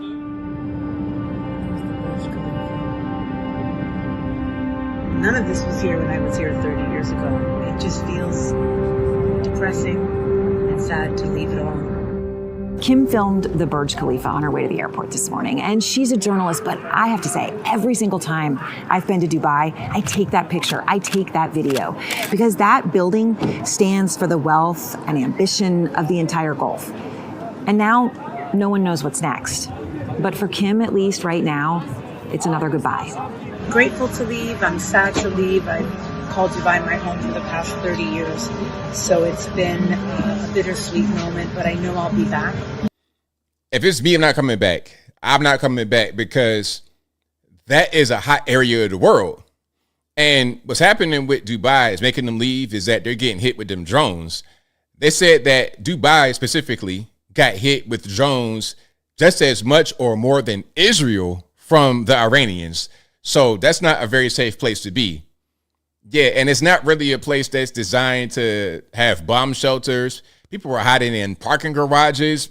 Y'all not even ready. See, the Israelis, they got bomb shelters and they got everything to get you prepared to avoid missile strikes and drone strikes and things of this nature. So not a very safe place to be at all. Now, let's go Justin Fairfax, the former lieutenant governor of Virginia. Okay. Now to the horrific scene inside a home in Virginia. Hold on 1 second. Let me go get this up here. So it's a really heavy story. Justin Fairfax, former governor of Virginia. Well, pardon me, lieutenant governor of Virginia, not the governor. Former lieutenant governor of Virginia, a Democrat. He started alongside Ralph Northam, who was the governor. And that whole governorship was rocked by controversy because the governor, Ralph Northam, had a blackface controversy. In the yearbook picture, it was him in blackface or it was him in a Klan costume. That was crazy. And then after that, Justin Fairfax has an allegation against him where two women from college, right around that time, said he sexually assaulted them. He had been married since 2006 to Serena, who he met in college. They had two children. They were teenagers. Justin had spiraled after the sexual assault allegation and began to drink real heavy. They said he drank every day. He was a raging alcoholic. And that, unfortunately, ended with him taking his wife's life and his own life in their house in Northern Virginia. But let's watch some of this. Now to the horrific scene inside a home in Virginia. Authorities say a former lieutenant governor shooting and killing his wife in the basement of their home and then taking his own life. Their teenage son and daughter, both home at the time. Here's Pierre Thomas now. Virginia's lieutenant governor-elect. He was once a rising Democratic star in Virginia politics, but tonight a tragic and violent ending for Justin Fairfax and his wife. Police say the former lieutenant governor shot his wife Serena multiple times and then turned the gun on himself in a murder-suicide. Their teenage daughter and son were inside the home at the time. Horrible news for the family, certainly a traumatic event for those children to live through. Their son calling 911 after finding his mother in the basement. She's laying on the ground, bleeding. Justin Fairfax discovered in an upstairs bedroom. I think this is going to be our subject. He's got a firearm with him, self-inflicted gunshot wound to the head. Police say Fairfax, an attorney, and his wife Serena, a dentist, were going through a messy divorce, but still living in the same home. Let's pause right there. Now, that can be very dangerous. Okay, the divorce was messy, and in Virginia, the way it's set up, it kind of makes you be against a divorce that takes time, because you must be, okay, you can't just get divorced like that. You got to have 1 year separation, then you can file for divorce. But you can also be separated, living in the same house. So she could be in the basement, he could be in the basement, or vice versa. They don't have to interact with each other, but they could live in the same house. Now, if the divorce is contentious, like it was a contentious divorce. If it's like that, someone needs to leave sooner than later, because you don't want anything bad to happen. There already been calls to the house for domestic violence. I think the last one was in January. So this has been going on for a while. They were separated in 2024. 2005, she files for divorce. And I think they were still going through it. It was messy. It was complicated. It was contentious. And unfortunately, it ended this way. They say Justin Fairfax had recently been served paperwork about an upcoming court date. That may have been a spark, and detectives will figure that out, that led to this tragedy here. David, domestic violence remains a huge challenge in this country. Between 2020 and 2024, there were more than 11,000 murders involving domestic relationships. All right, there we go. So again, they were married in 2006. They had two teenage kids, boy and a girl. The boy found the mom, and then I think the police found the father upstairs with a gunshot wound, something to the head. It was crazy. It was Serena was well loved in the community. She was a dentist. Everybody knew her. Everybody loved her. Well loved in the community. They were a power couple. They were seen there like they were like really admired. Now, the one thing that happened to Justin was the sexual assault allegations from when he was in college. That crept back up when he was the lieutenant governor, in 2019. When that happened, he was pretty much done. His career was over with. After the governorship, which in Virginia, you can't do back-to-back campaigns in Virginia. And if they could, they would have lost, because Ralph Northam was dirty because of that picture, and so was he because of the sexual assault allegations. But he tried to run for governor on his own without being the lieutenant governor, and he came in fourth in a Democratic primary. And ever since then, he's been done with politics and couldn't really get a job or anything. So that caused him to start drinking, to start spiraling, and he does that. Now, I'm not trying to say that it's anyone's fault for what he did other than him, because check it out. We all go through tough times. We all got things we got to deal with, and you got to deal with it the best way.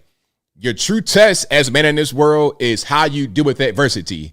Your true test as a human being is how you deal with adversity. If you can't deal with it and you want to do something like that, then you're just not built for this life. You're just not built for this life. So my prayers out to Serena, prayers out to the kids, prayers out to the family. But Justin Fairfax, you burning in hell right now, bro. It is what it is. I don't got no sympathy for somebody to do something like that. Not at all. You drinking and beating your wife and shooting her and killing her. I have zero sympathy for you. Anyway, let's keep on going here. Make it a little bit lighter. That was heavy. That was heavy. Make it a little bit lighter. A little teeny bit lighter. Now, imagine you are a regular person, a normie, maybe an influencer, and you are randomly targeted in the airport for like a little check, little security check. And then the government's like, hey, do you want to be a spy? How about it? You want to be a spy? Come on, let's do it. So this young lady says that she was asked by the government in the airport if she wanted to be a spy. Now, I'll tell you what, hey, if they send you to me as a spy, I might fold. Hey, whatever you want, you can, hey, whatever you want from me, I'm going to tell you. It was like, hey, what's your password to your phone? 1, 2, 3, 4. She would have got me. But anyway, let's watch. The US government asked me to be a spy. So a couple of years ago, I was breaking a world record for the youngest person to travel to every country in the world. And after I traveled a bit in the Middle East, I was heading back to the United States. And on my boarding pass, I had 4 S's. And I didn't really think anything of it, but I had never really seen it before. And while I was going through immigration, first of all, immigration officer, so nice, which coming into the US, you really never know who you're gonna get. But this guy was so nice, started looking through all of my passport stamps. So I've traveled to a lot of places, started talking it up about travel. Totally normal conversation. But he's like, okay, we're actually gonna head over to this other room. I'm like, oh no, what's happening now? I'd never been in secondary questioning going into the US before. Hands my passport off to another officer. And this officer, again, so nice, started asking more questions about all the travel I had done. And I started explaining that I was trying to break this world record. And again, super supportive, really friendly. It's like, oh, do you have luggage? I'm like, yeah. So he escorts me downstairs and gets my baggage off of the carousel.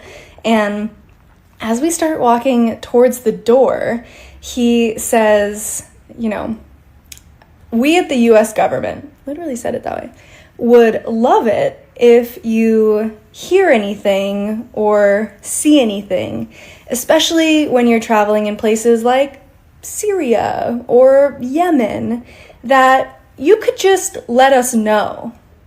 I'm thinking to myself, what is this guy talking about?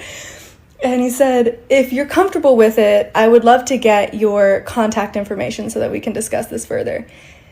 I'm like, sure, man, here's my phone number. Let me know. I was just so curious to see where that would lead. And ultimately, I never ended up hearing back from anyone about that. It was still one of the strangest interactions I've ever had at an airport. And honestly, I feel like the idea of a travel influencer being any type of a spy for the government is just a terrible idea. Literally the least discreet people on the planet. But I do feel like it could make for the plot of a really funny movie. But I don't know. It was a very strange interaction. I'll tell you what, like I said, hey, if they send you to me, I'm over, I'm in Nigeria chilling with my cousins and them. All right, who are this? Who are this? You got, you have a visitor in your room.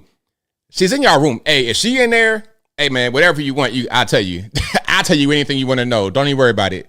It's fine. But no, you'd be surprised how many people are spies or they may talk to the government. You wouldn't even really know. You would have no idea. That's kind of how they operate. So yeah, shout out to her. Hopefully they give her a little ringy ding ding. Now I'll be on the lookout. So if I'm traveling and I see a young lady like that, I'm like, okay, maybe I think twice here. Maybe I just ain't going to say everything that comes to my mind when I see something like that. But yeah, I mean, you see what happened to Eric Swalwell, Fang Fang, Yum Yum, got him to be out there doing events for the Chinese Communist Party and all kind of stuff. So her, man, look, man, please. Yeah, I'm sure she can get quite a bit of information out of them guys over there. Then them guys over there see something like that. They be in Yemen wearing them robes from 1,000 years ago. They're going to tell her whatever that she need to know, for sure. Anyway, now, let's go to Amazon using these large generators for their electric delivery vehicles. Now, my question is, if you have a diesel-powered generator for an EV, is the purpose not defeated? I don't really understand. But let's watch.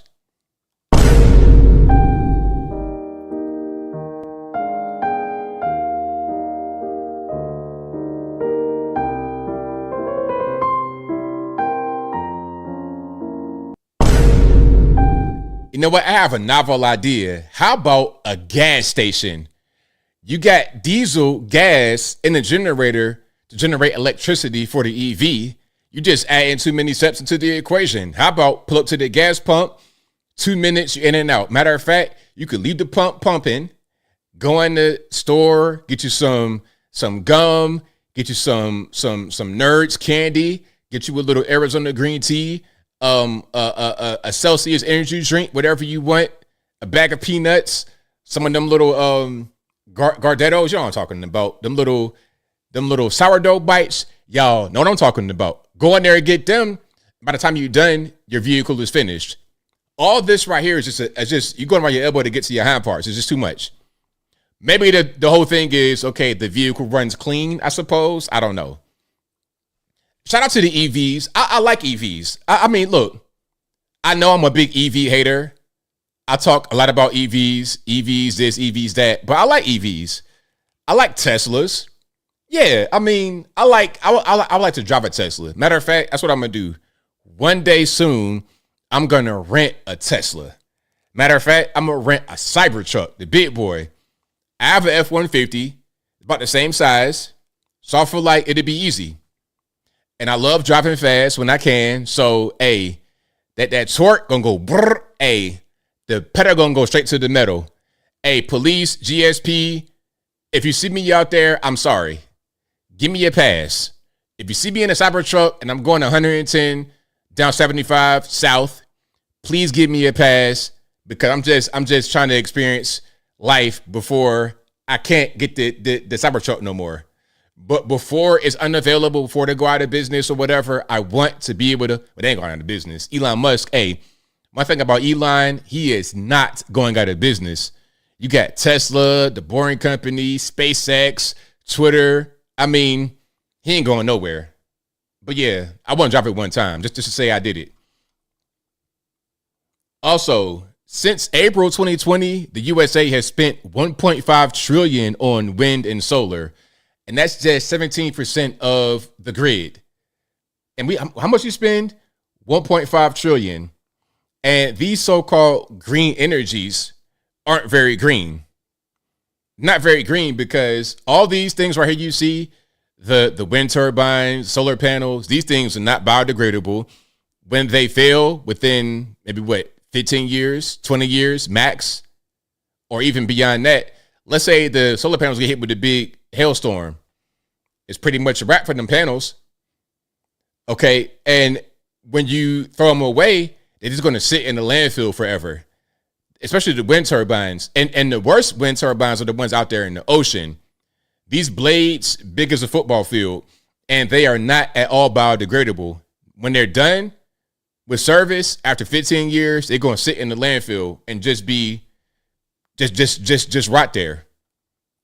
Meanwhile, so-called fossil fuel, you burn it, it's in the air, the trees can eat that because they consume the CO2. It's easy. Since April 2020, the United States has spent $1.5 trillion on wind and solar. All that money for just 17% of the nation's energy mix. For the same cost, America could have built around 40 nuclear power plants. They'd run for 80 years, not 15 or 20 like wind and solar, and would generate at least 3 times more power each year. That's the real cost of believing the climate fantasy: enormous waste, destabilized grids, and spiraling energy costs. Since April. Exactly.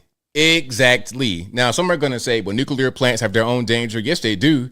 But there's no energy that we consume to power modern society that comes without risks, that is without flaw. There's going to be something that comes with it. So you just got to kind of take the good with the bad. Until we can get whatever kind of alien energy is out there, whatever they got, whatever kind of ET tech they got, until we can get that, we got to do what we deal with. They tell you that back in the day in SimCity video game. It's like, okay, do you want this kind of plant? Do you want that kind of plant? Well, it'll have this pollution. It'll have that. It could be a fallout. It could be this. It could be that. But I tell you what, though, what I wouldn't do is spend so much money on the most inefficient manner of powering a grid, which is wind and solar. Hydroelectric, much better. Coal-fired plants, much better. Nuclear, much better. Anyway, let's keep going here.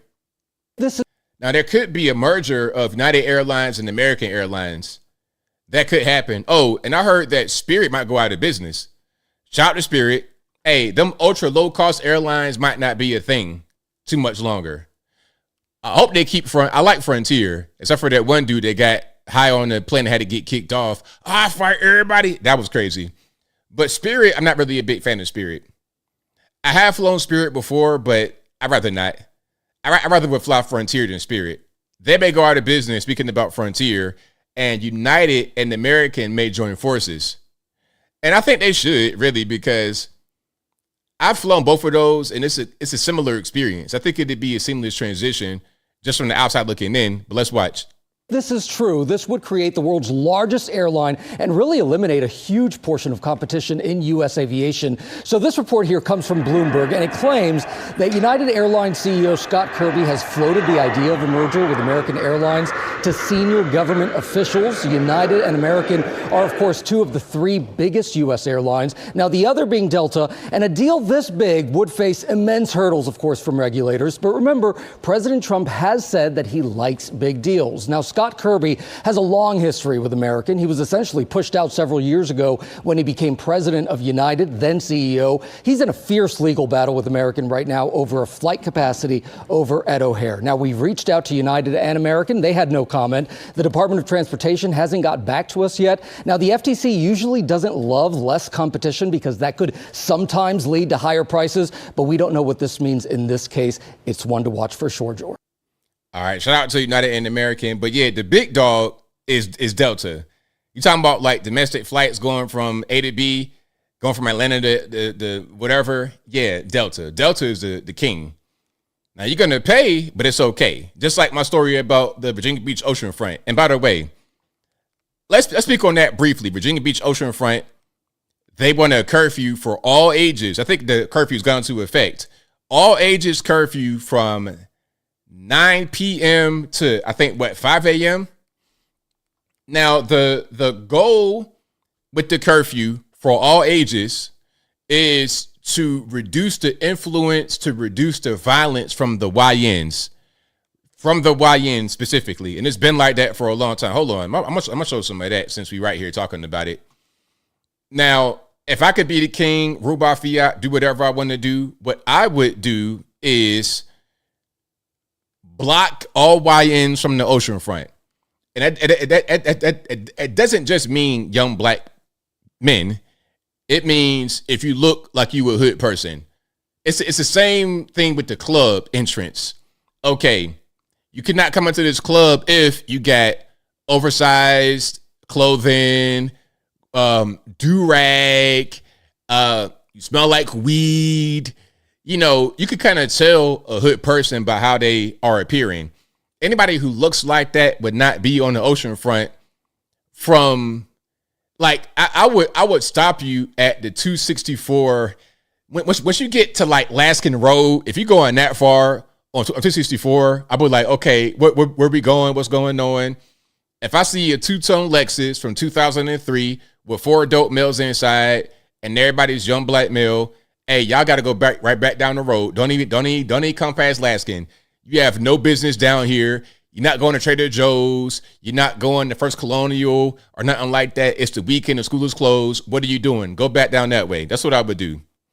rather than restricting everyone from being on the beach at 9 p.m. And look, I'm gonna talk a little bit. Matter of fact, I'm gonna show you something so you can kind of understand what I'm saying. I'm gonna show you something else that I didn't show. Okay. Because there's one event that always happens where it's like, it's a problem. Okay, matter of fact, here we go. New concerns. This is an old video, but it kind of fits into what I'm talking about right now with the curfew. Okay, shout out to Anita Blanton. She's over in Chicago right now. That's her on the left. And shout out to Tom Shad, Wavy TV 10. This is from like 8 years ago. But let's watch this. New concerns being raised about an upcoming event at the Virginia Beach oceanfront. That's College Beach weekend. And we saw a lot of violence last year, and now a task force whose job it was to assess previous College Beach weekends says the event could be hurting the city's reputation. And at your side, Stephanie Harris has a look at their report tonight. Stephanie? Tom and Anita, the task force made up of beach business leaders spent nearly a year interviewing college students, tourists, business owners, and closely researching how other resort cities handle these kinds of events. And they have some ideas on how to control the crowd and the crime that comes with it. So when she says how to control the crowd, how to control the crime, she means how to control these YNs, how to control these young black men between the ages of 15 and 30. Really, I say 15 and 25. That the young, just out of control, want to shoot, want to play with guns, Yosemite Sam, rock and crack environment, those. How do you control them? That is the question. And for a little bit of context, I used to work on this event, College Beach Weekend.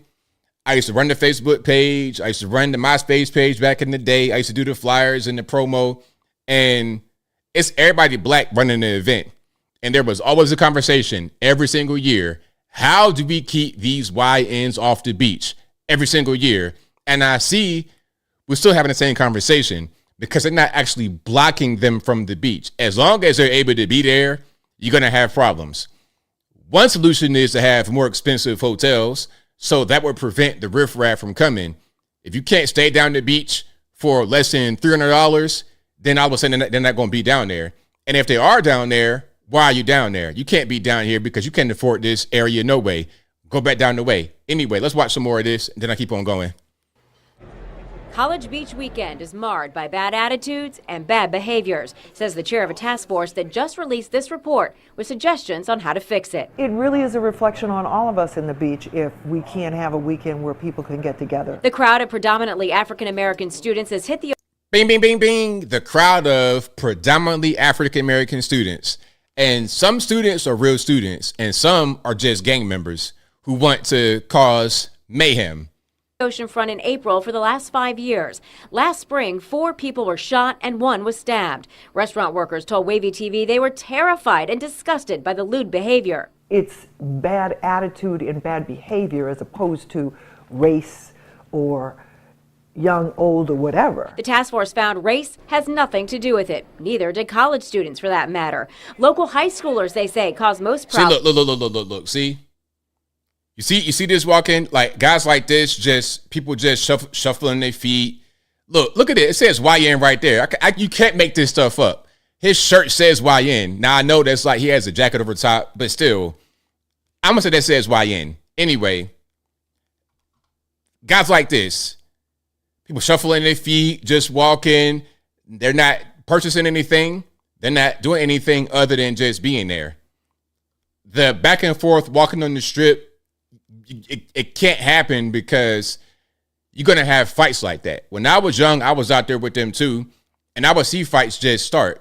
And they would tell you to keep walking and don't just post up. Because when you post up, somebody's going to start fighting. Somebody's going to start shooting because it's too many of these down the beach, and there's likely a fight going to happen. High schoolers, they say, cause most problems. Strayhorn pointed out with a crowd of 30,000. Look, hold on. And look, you see how they walking, just shuffling their feet? That's going to be a red flag. If I see you walking like that, watch this. Local high schoolers, they say, cause most problems. If I see you doing this, look at his feet. If I see you doing that with your feet, get off the beach. Strayhorn pointed out with a crowd of 30,000 crammed into a 10-block area. You're almost looking at a situation where something is going to happen unless you turn around and decide you're going to manage that effectively. Their recommendations: manage capacity and crowds by shutting down the entry to the oceanfront early to avoid gridlock, temporarily making Atlantic and Pacific one-way streets, creating special events, giving visitors something to do and allowing the city to control crowds, and finally, better communication. So they got all these solutions. This was 8 years ago, this video 8 years ago, and you got even more problems. It's gotten worse since then because you're not getting down to the core of the problem. It's the YNs. It's simple as that. As long as they're on the beach, shuffling their feet, walking back and forth, they're going to cause problems, and people are going to get shot, people are going to get injured, and it's going to ruin the whole beach for the tourists who don't want to be involved with that. Again, the YNs, 15 to 30, that's the most violent age range, and definitely like 15 to 25. The 21, 22 are the most violent. They're the most violent. Get them off the beach. I would have no walking on the strip, just walking, that I would stop completely. You cannot just be pacing on the beach if you don't have a business there at all. Anyway, that was on my chest. I'm going to get it off. Y'all know that's my neck of the woods. I grew up in that area. I know what the solution is, but they're not going to do it because it's racist, right? That's considered to be racist, but it's not racist. It's just logical. It is logical. Now, speaking about blue states, which Virginia is all of a sudden, unfortunately, your property is not safe in blue states. Okay? It could be a YN putting the gun to your head, give it up, white boy, right now. Or it could be Zohran Mamdani taking the money from the millionaires and the billionaires and whatnot to give a grocery store for $30 million that will have milk and eggs for cheaper. Anyway, let's watch this. LA did something a little different but similar, as they introduced that 5% mansion tax. This is on like all the areas except for like Beverly Hills and San Francisco has that too. Yeah, San Francisco got that too. I think it's actually like 6% in San Francisco. San Francisco, it's 6% over 25 million, and it starts at 5 million. So there's a transfer tax, an excess transfer tax above $5 million properties that scales up above 25 million to an extra 6% on top of your brokerage commission. So when you sell a house in San Francisco, you're paying 13% now. Which is why you look at the transaction volume in the LA real estate market, and it's just completely dried up. People aren't doing the house flipping anymore, like that kind of stuff, because the transaction costs are too high. But it just shows, again, this tax was imposed retroactively. For example, I had my house at SF, and then they just take, a couple of rooms of it. And we talked about this on the show when it happened.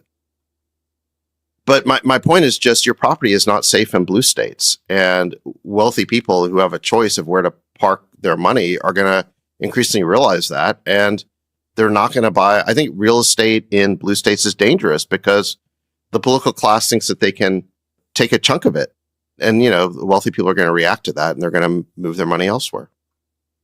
Exactly. Who wants to have their property just up for grabs like that? Or, okay, you got property out there, then they're going to put a tax on it. What they say with Zohran, okay, we're going to tax second homes in New York. It's just stupid. It's just stupid because the second home people are going to be the only ones who have any money. And if you attack them, you alienate them, then it's like, what are we doing? What are we doing? Oh, and before I continue, I happen to come across this right now.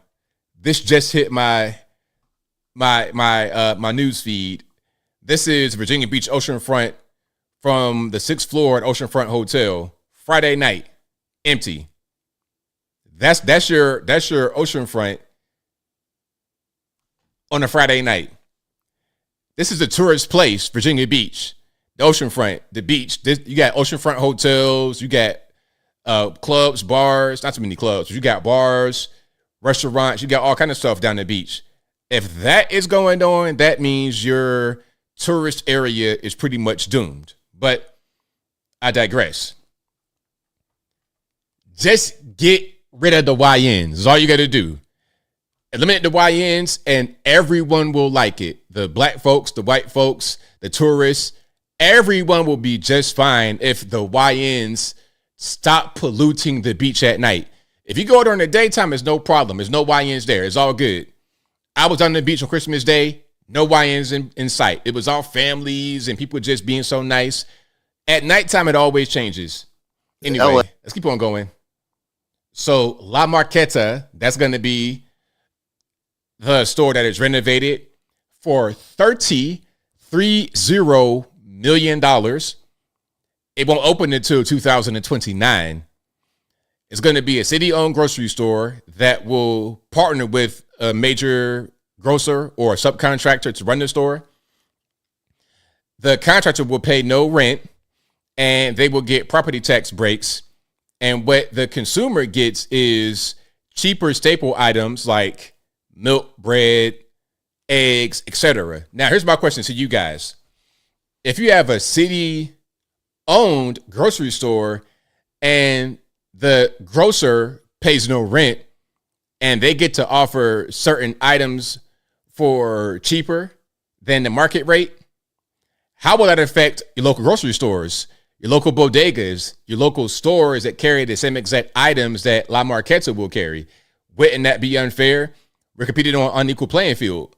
If you're city-owned and you're able to get all these benefits, then why can't I get that benefit? Is the objective here to remove private ownership and put everything in hands of the state? Because that's kind of what's going on. It's like, okay, either you're owned by the state or you're going to be private. And if you're private, you're at a disadvantage. So that's Zohran's commie idea. Hey, if you're out there in New York City, I feel for you. Hopefully this experiment doesn't last too long. But hey, it is what it is.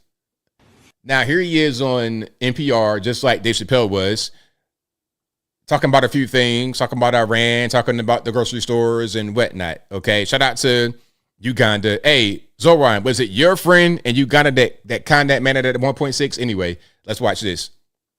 You're a proud democratic socialist. It's clear Republicans plan to use you and that platform as an attack point come the midterms. Do you feel pressure to prove that? Hold on, I'm gonna start from the top, but I gotta say one more thing about the YNs on the beach. I'm sorry, that's on my mind. I'm reading the comments. I'm gonna start from the top, but I'm gonna just say one more thing.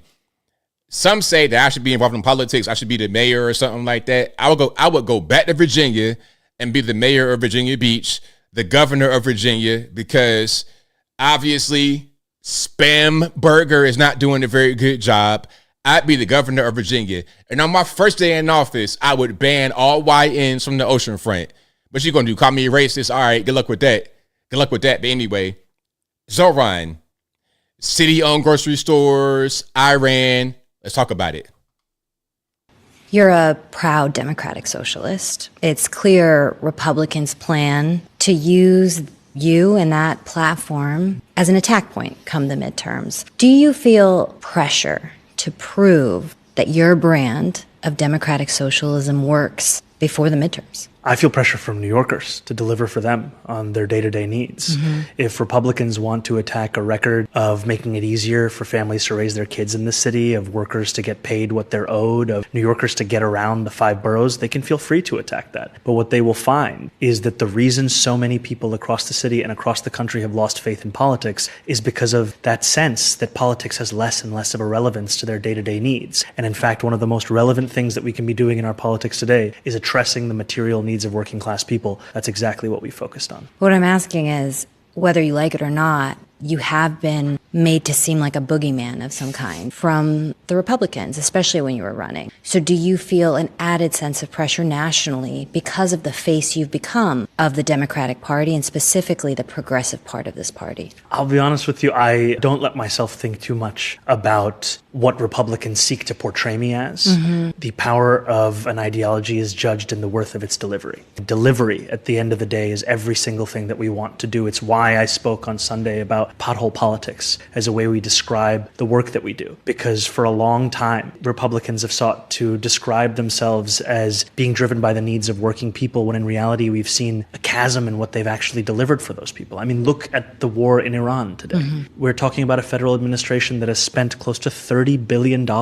killing thousands of people at a time when working class people across this country cannot afford the bare minimum to be told that a city-run grocery store is implausible, but spending more than $500 million a day to kill people in Iran and Lebanon is not only plausible but necessary. It's okay. Let's pause for a minute. Now, you're conflating ideas.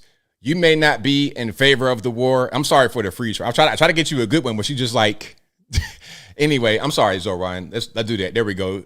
That's better. Anyway, you're conflating ideas here. You may not be for the war, and that's fine.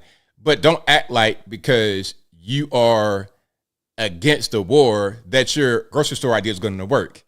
Okay, you could be against the war and say that the grocery store idea is not going to work. That's possible.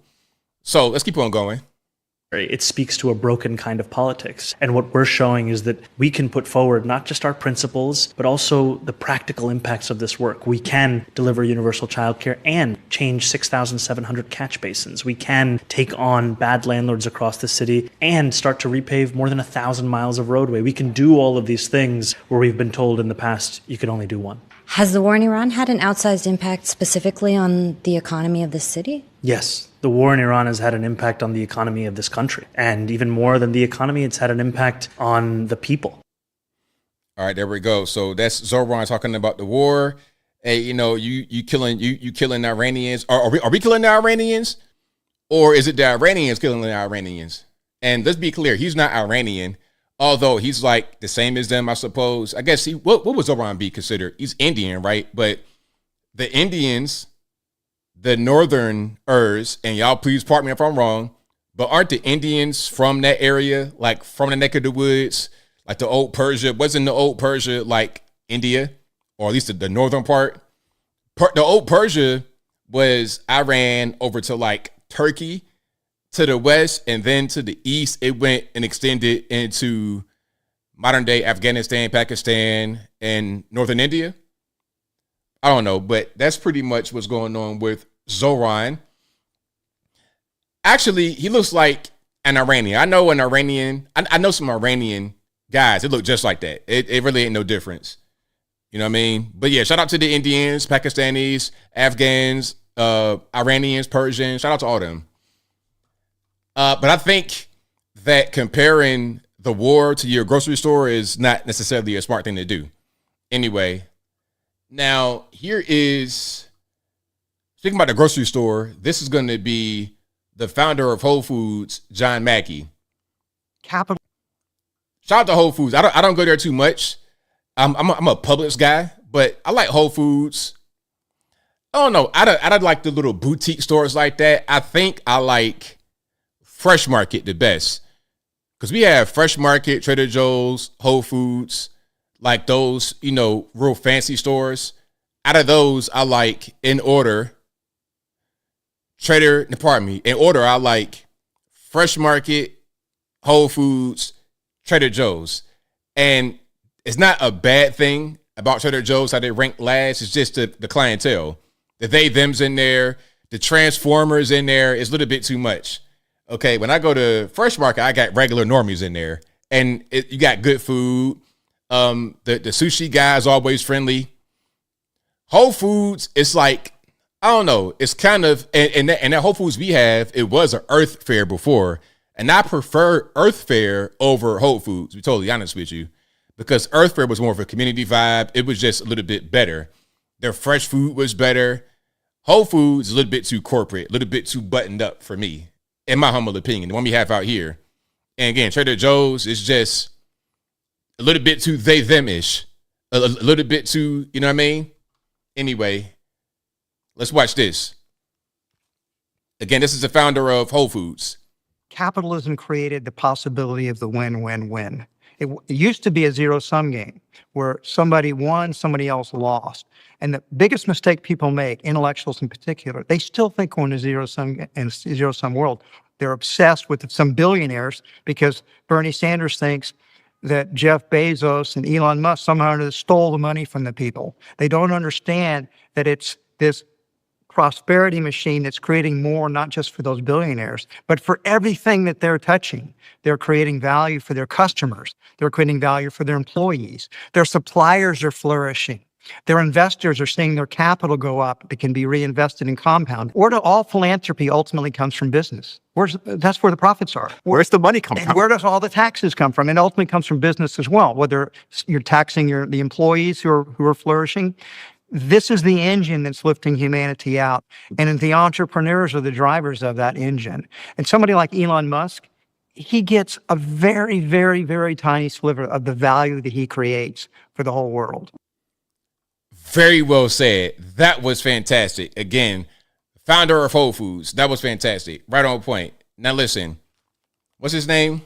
The founder of Whole Foods, John Mackey. That was fantastic. People think that if you're a billionaire, you had to step on somebody to get it. You were an evil person. You were a bad person. You took something from someone. You robbed someone of a thing that they had that does not belong to you. Is that the truth? I don't think so, because think about like a company like Apple, this iPhone. This was a thing that didn't even exist when I was a kid. This, to me, when I was a child, was just a dream. I had no idea that it would actually come true. When I was 8 years old, I'll never forget, I had a dream. Well, I thought in my mind, what if you had a portable TV? You could just watch, like, back in the day, you had the big back TV back in the day, huge, heavy floor model TV. What if you could put that in your pocket and watch TV wherever you want? And now, 2026, we have it. We have YouTube TV, all kind of stuff on you can watch TV right now on your phone. You could watch movies, full-length movies on your phone right now. But back in the day, it didn't exist. If you solve that problem, if you make that happen, now you can become wealthy, you can become rich, and you can provide a service to me. You can fulfill my dream I had when I was a child. I don't feel bad about giving you money for that. This is what I wanted. Why is that a bad thing? You didn't rob me. It's a fair exchange, and the fair exchange is no robbery. So shout out to him. That was very well said. Capitalism is fantastic. It is the engine that helps humanity grow. Communism, socialism keeps humanity in chains. It shackles us. It does not allow us to do anything beyond what we were doing many years ago. Okay, you have government control. They want to start to do things. The government is notoriously anti-innovation because all they want to do is keep the party going. They want to keep things going the way they have been. Like they got that vault underground with all those government records that they have for retirement. It looks the exact same from the 1950s. Because what's the point in trying to innovate? What's the point in trying to change it? Okay, you've had jobs there for the past 70 years. Why change anything? So yeah, that was very well said from, again, the Whole Foods founder, John Mackey. Fantastic. Okay. Let's keep rocking and rolling. If you like what you're hearing so far, please give the video a thumbs up. Like the video, share the video, do all that good stuff. That'll help me out tremendously. Okay. Now, where are we going to go? Okay, Ilhan Omar. Ilhan Omar is worth quite a bit of money. Quite a bit of money. When she came in, she was not quite worth that much. Now, she got exposed over on the Breakfast Club, surprisingly. I'm surprised at that. I'm surprised they exposed her because they are most certainly a liberal machine over there on the Breakfast Club. Now, I'm going to play the audio, but I'm not going to show the video because they super stuck in the past. They want to do copyright claims. It's like, come on, man. Come on. Like, y'all got to get with it, man. Like Nick Shirley, Caleb Hammer, all these guys, all these up-and-coming YouTubers, social media people, they get so many views from guys like me reposting their content. Let me do that. Let me do my part. Let me live. Let me eat off of that. And in return, you get more recognition. You're able to come up more. The Breakfast Club want to silo their content on Netflix, and they are losing on YouTube because they're not playing a YouTube game. They want to put everything on Netflix. I'm not going to Netflix to watch a podcast, okay? And if there's no clips on the internet, on YouTube, I'm not going to watch you nowhere. So you're just going to fall off. You're going to fall off. You got to let us repost your stuff. With me and my short form stuff, I want you or anybody to repost it, to react to it, because that helps me get more notoriety. Anyway, Ilhan Omar, Breakfast Club, about her monies that she came into since being in office. I'm going to show you a still picture, and then I'll play the audio in the background. They said you reported a net worth between $6 million and $30 million. And they said your 2023 disclosure was roughly $40,000, between $40,000 and $250,000. Yeah, but they're not net worths. They're like the asset things for the companies. And so I don't know what percentage of it my husband actually has investment in. Like, that's not, you know what I mean? It's not a full picture of the numbers in the way that it is presented in the document, because in the documents, we have to do ranges and we have to like report in a way that is not detailed. It's not like your tax return that you're submitting for the public record to see. But that is a big increase, though. So you could understand why people would ask questions. Yeah. But I'm pretty sure it'll get like adjusted at some level when those ranges are looked at. They said you reported a net worth Hold on. between $6 I'm sorry. So now, she filed documents with Congress saying her wealth was between $6 million and $30 million.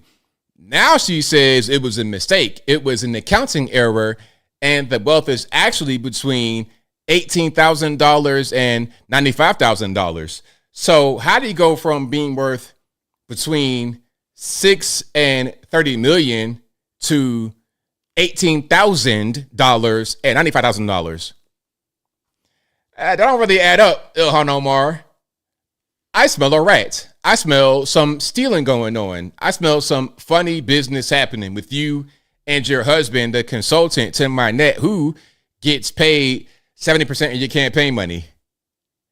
Normally, you're not allowed to take out campaign money and put it into your own personal pocket. But when you're married to the consultant and he has a business, you can do that legally, which is not a thing that should be legal, but whatever. All right. Now, let me come back here and show you a clip from Fox News about this. Okay. Let's check this out. It turns out that a core group of Somali Americans or refugees, whatever they were at that point in time, figured out how to game the system, and they figured out that fraud paid, corruption paid, crime paid, because they weren't held accountable. And so they kept doing it until ultimately the house of cards fell down. No, you couldn't be more right, Laura. And frankly, Ilhan Omar found the blueprint pretty early. She's clearly been in this for personal gain. She's made tens of millions of dollars since she's entered Congress. And what do you know? We find that her friends are getting rich in the process too. But like I said, this is intentional. It's by design. Ilhan Omar was the individual in Congress who introduced this legislation that ultimately led to Feeding Our Future being able to defraud $250 million. And you gotta laugh, because just the other day, she's complaining, well, it's because we don't have guardrails in place, and that's why these third parties were able to go steal from taxpayers. Well, Ilhan, you were in charge of setting up the guardrails. Exactly. Ain't no guardrails. Well, you are the one in charge of the guardrails. You're in government. You are in power. You're trying to blame somebody else. Meanwhile, you're in charge. It's your fault. That's the reason why things are the way they are. And matter of fact, I got an article I'll show you right quick. I won't read it, but I'm going to just show you what's going on. This is from Wall Street Journal. Came out yesterday, April 17th, 2026, 6:19 p.m. Eastern Time. Ilhan Omar says she is not a multimillionaire, blames accounting error. President Trump has suggested the Minnesota Congresswoman profited from a massive welfare fraud scandal still being investigated. Yeah, that the Feed Our Future, that was a thing that happened in Minnesota where people got arrested, and she was part of that because she allowed for it to happen. So my question would be, did you get a piece of that, or was it just basic Somali stealing, which y'all always do? And shout out to, if you're watching, if you Somali, shout out to you, but y'all know that y'all steal. It is what it is. Ain't no sense in me lying about it. And you don't lie about it either. Y'all steal, y'all fraud. That's how you've been able to come up. Not through education and hard work, but from stealing. You get educated about how to steal, how to rob, how to manipulate, how to scam, how to scheme. That's what y'all do. Okay. So there we go. It's a paywall, but you see what's going on there. All right. So shout out to Ilhan Omar, the thief, stealing per usual. Anyway, speaking about thieving, speaking about fraud, I also have another one here. Hold on. Give me a second. Because I want to save this Ilhan Omar thing. I might do a video on that, actually. Yeah, there might have to be a video. But I got one more. Another woman stole, this is a black American, very embarrassing, but this is going to be Sheila McCormick. She stole $5 million from COVID-19 monies. And of course, you know, you got to have the best hair weave, the best earrings, the best jewelry in general, the best makeup artist. Your hair done, nails done, everything did. You got to have it when you steal from the federal government. Let's watch. Another lawmaker's career hanging by a thread. The House teeing up a vote on Tuesday to expel Democrat Congresswoman Sheila McCormick after the House Ethics Committee found her guilty of fraud.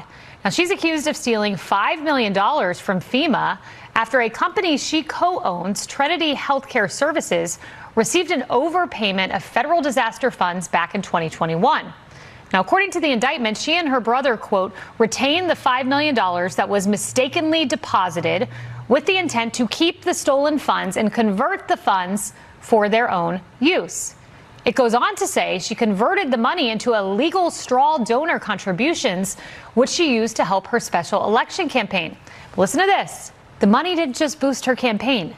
It also bankrolled her luxurious lifestyle. The House Ethics Committee confirming she used some of the money to buy jewelry from Tiffany's, a Tesla, designer clothing, high-end hotels, and even a cruise. Hey, look. I thought I was playing, huh? Y'all thought I was just playing. I thought I was just being racist. Hey, hair done, nails done, everything did. You gotta have your designer clothing. You gotta have that Tessie with the FSD, okay? The full self-driving. You gotta have the Tiffany's, the jewelry, the hair weave. Hey, that piece right there, off the rip, at least 5 bands, probably about $10,000 for this ridiculous hair hat. Okay, the hair hat, the jewelry, the clothing, the nice hotels, the Four Seasons. Hey. The 5,000 a night, maybe not that much. Right, about I'll be a little bit nice. 1,000 a night for a hotel. 1,000 a night. Now the cruise. What cruise does she go on? Is she go on a Norwegian or the Carnival? What do y'all think? She kind of like, she might be a little bit bougie, so she went on a Norwegian. She want to be around the N-word. She's too bougie for that. She got on Tiffany jewelry. She's not going to a Carnival cruise. She's not doing no fans, boots on the ground. She's not doing that. She's going to the Norwegian, hanging out with the whites. This was FEMA money, I remind you. Now, she also bought this, quote, fancy, vivid, yellow diamond ring. Look at that, which she showed off in her congressional headshot before editing it out after her indictment. Hey, editing the ring out of the picture was hilarious. That was hilarious. Okay. And I see a little bit of Ozempic too, because look, okay, watch this. She a little bit fluffy right there. She a little bit thick right there in the face. A little thick, okay, right there in that picture. And then all of a sudden, we skinny mini. Off in her congressional headshot before editing it out after her indictment came out. You cannot make this up. Joining me now, the one leading the charge to expel her, Florida Congresswoman Anna Paulina. They go Anna again. I'm telling you, Anna's great. I love Anna. Hey, Anna might mess around to be vice president. Vice president, not the president. Anna, I don't love you that much. let's not get out of control. Let's not get out of control. Vice president. Luna. Congresswoman Luna, does she get expelled this week? Yes, from everything that I've done behind the scenes, also too in coordination, Representative Stubbe is the one that filed that motion. We'll be calling it up. But the Democrats have said that they will be voting to expel her. I think all but a few Republicans will be voting to expel her. And so she's going bye-bye. She's going bye-bye. All right, there we go. So shout out to Anna. And yeah, that lady, Tiffany jewelry is what we're going to do with stolen FEMA money, stolen money from the federal government. So you thought as a member of the federal government, you could steal federal money and get away with it. They're going to know where every single dollar that they gave you went. They're going to know. You can't get money by mistake and just take it. That's not the way that works.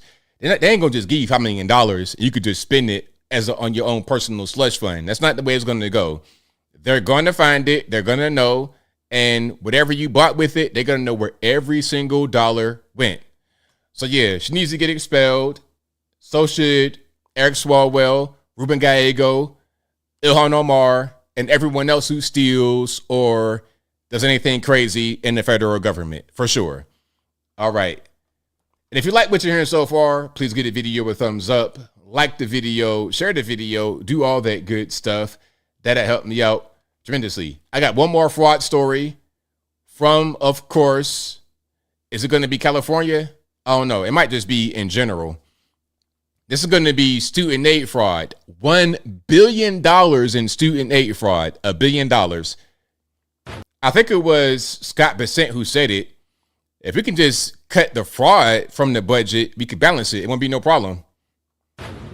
We are losing millions of tax dollars right now to what are known as ghost students, online scammers who enroll in community colleges and get away with financial aid meant for actual students from the Bay Area. I-Team reporter Dan Noyes is here with the results of a joint investigation with ABC News. Dan? Larry and Kristen, these ghost student scammers mainly come from overseas, and they are a problem throughout California and across the country. They often use artificial intelligence to expand their reach and evade fraud detection controls. Admission staff for San Jose's community colleges are stretched thin, trying to catch ghost students who use stolen or fake identities to enroll in classes and obtain financial aid. The online scammers have had a real impact. So we would have courses where we'd have 50 seats and another 100 plus on a waiting list. And we would find that maybe 6 of those actual enrollees were students, and the rest were fraudulent accounts, ghost students. Dr. Chaidez explained she sees the most fraud in asynchronous courses, in which students can work online at their own speed, but also with in-person classes. 58-year-old Murat Mayer is a business analyst with a PhD. He has no interest in attending community college. But as he started applying for financial aid for his teenage son, he discovered that scammers had stolen both of their identities, signing the father and son up for community college classes across the country. We noticed that there were a lot of activity. There are a lot of applications, loan applications, grant applications. Then we panicked. California Community Colleges confirms that in 2024, the most recent data available, 31.4% of all applications to the state's 116 community colleges were fraudulent. Hey, somebody said it. It's a scamdemic. Hey, the scamdemic is real. The scamming is crazy. And in a place like California, it's like the way of life. It's a way of life. The Wild Wild West is still the Wild Wild West over there. Rather than the Yosemite Sam, rack environment, rather than that, you got the digital stuff going on. The straight up stealing, the scamming, the robbing, the looting is still happening over in the West. But all over the country as well. We saw Minnesota, Maine, everywhere. It's scamming going on. Atlanta, Georgia, oh my goodness. The scamming is crazy. You got Tiffany Hingert, the mayor, former mayor of Dalton, Illinois, the super mayor, the scammer mayor, trying to go to Atlanta. And I don't know why she would go there. It's like, yes, there are a lot of scammers in Atlanta, but the thing about it is there's so many of them, it's easy to identify one when you see one. A quick Google search will identify who you are as a scammer. So it's not even like you're going to be able to hide in a place like that. Okay, that's not really it. It's like trying to hide in a lion's den if you're a lion. It's like, well, we can see you. You're a lion. You're not anything else other than a lion. You blend in, but we can still see you. Anyway, if you like what you're hearing so far, please give the video a thumbs up. Like the video, share the video, do all that good stuff. That'll help me out tremendously. Let's get to some super chats, and we're going to get to the calls. The number to call is 706-406-3287. Again, 706-406-3287. And thank you to Commie Control Act 1954, who says just love. Thank you for that. I appreciate you. Thank you to Football Star 5044, who says Manny versus Mayweather 919. Who you got, ABL, USA, or Philippines? I got my money on Mayweather. I got it on Mayweather.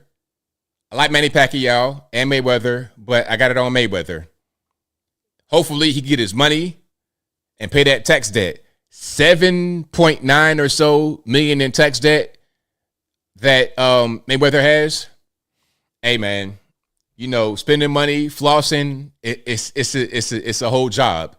When you got all these watches and you get baby mamas and you got you get an extravagant lifestyle, that debt can rack up so quickly. If you guys have never seen the documentary called ESPN 30 for 30 Broke, I always mention it, but if you've not seen it, you got to watch it, because one thing I learned from that is about the way money works. When you have a lot of money, it's easy to create debt from your money, because money that we spend in this country is debt. Money is debt. So when you have money, you're going to create debt naturally. Or you can create debt very easily. Thank you to Wildlife is Rough, who says, hey, do you know why smartphones are dumber than they used to be? Like spelling and putting words in that you didn't even type? Or is it a YT thing, a white thing? I don't know. I really don't know. One thing I would say is that Apple iPhone, in my humble opinion, is not as intuitive as the Android operating system. So when I type on my iPhone, I have many more errors than I do on my Android device. But also, I feel like the Android device is a little bit more ergonomic, in my humble opinion. They are similar in size, right? But see how this one of them, I'm trying to activate the screen when I do this. One of them is the iPhone. This is the iPhone. This is my Samsung.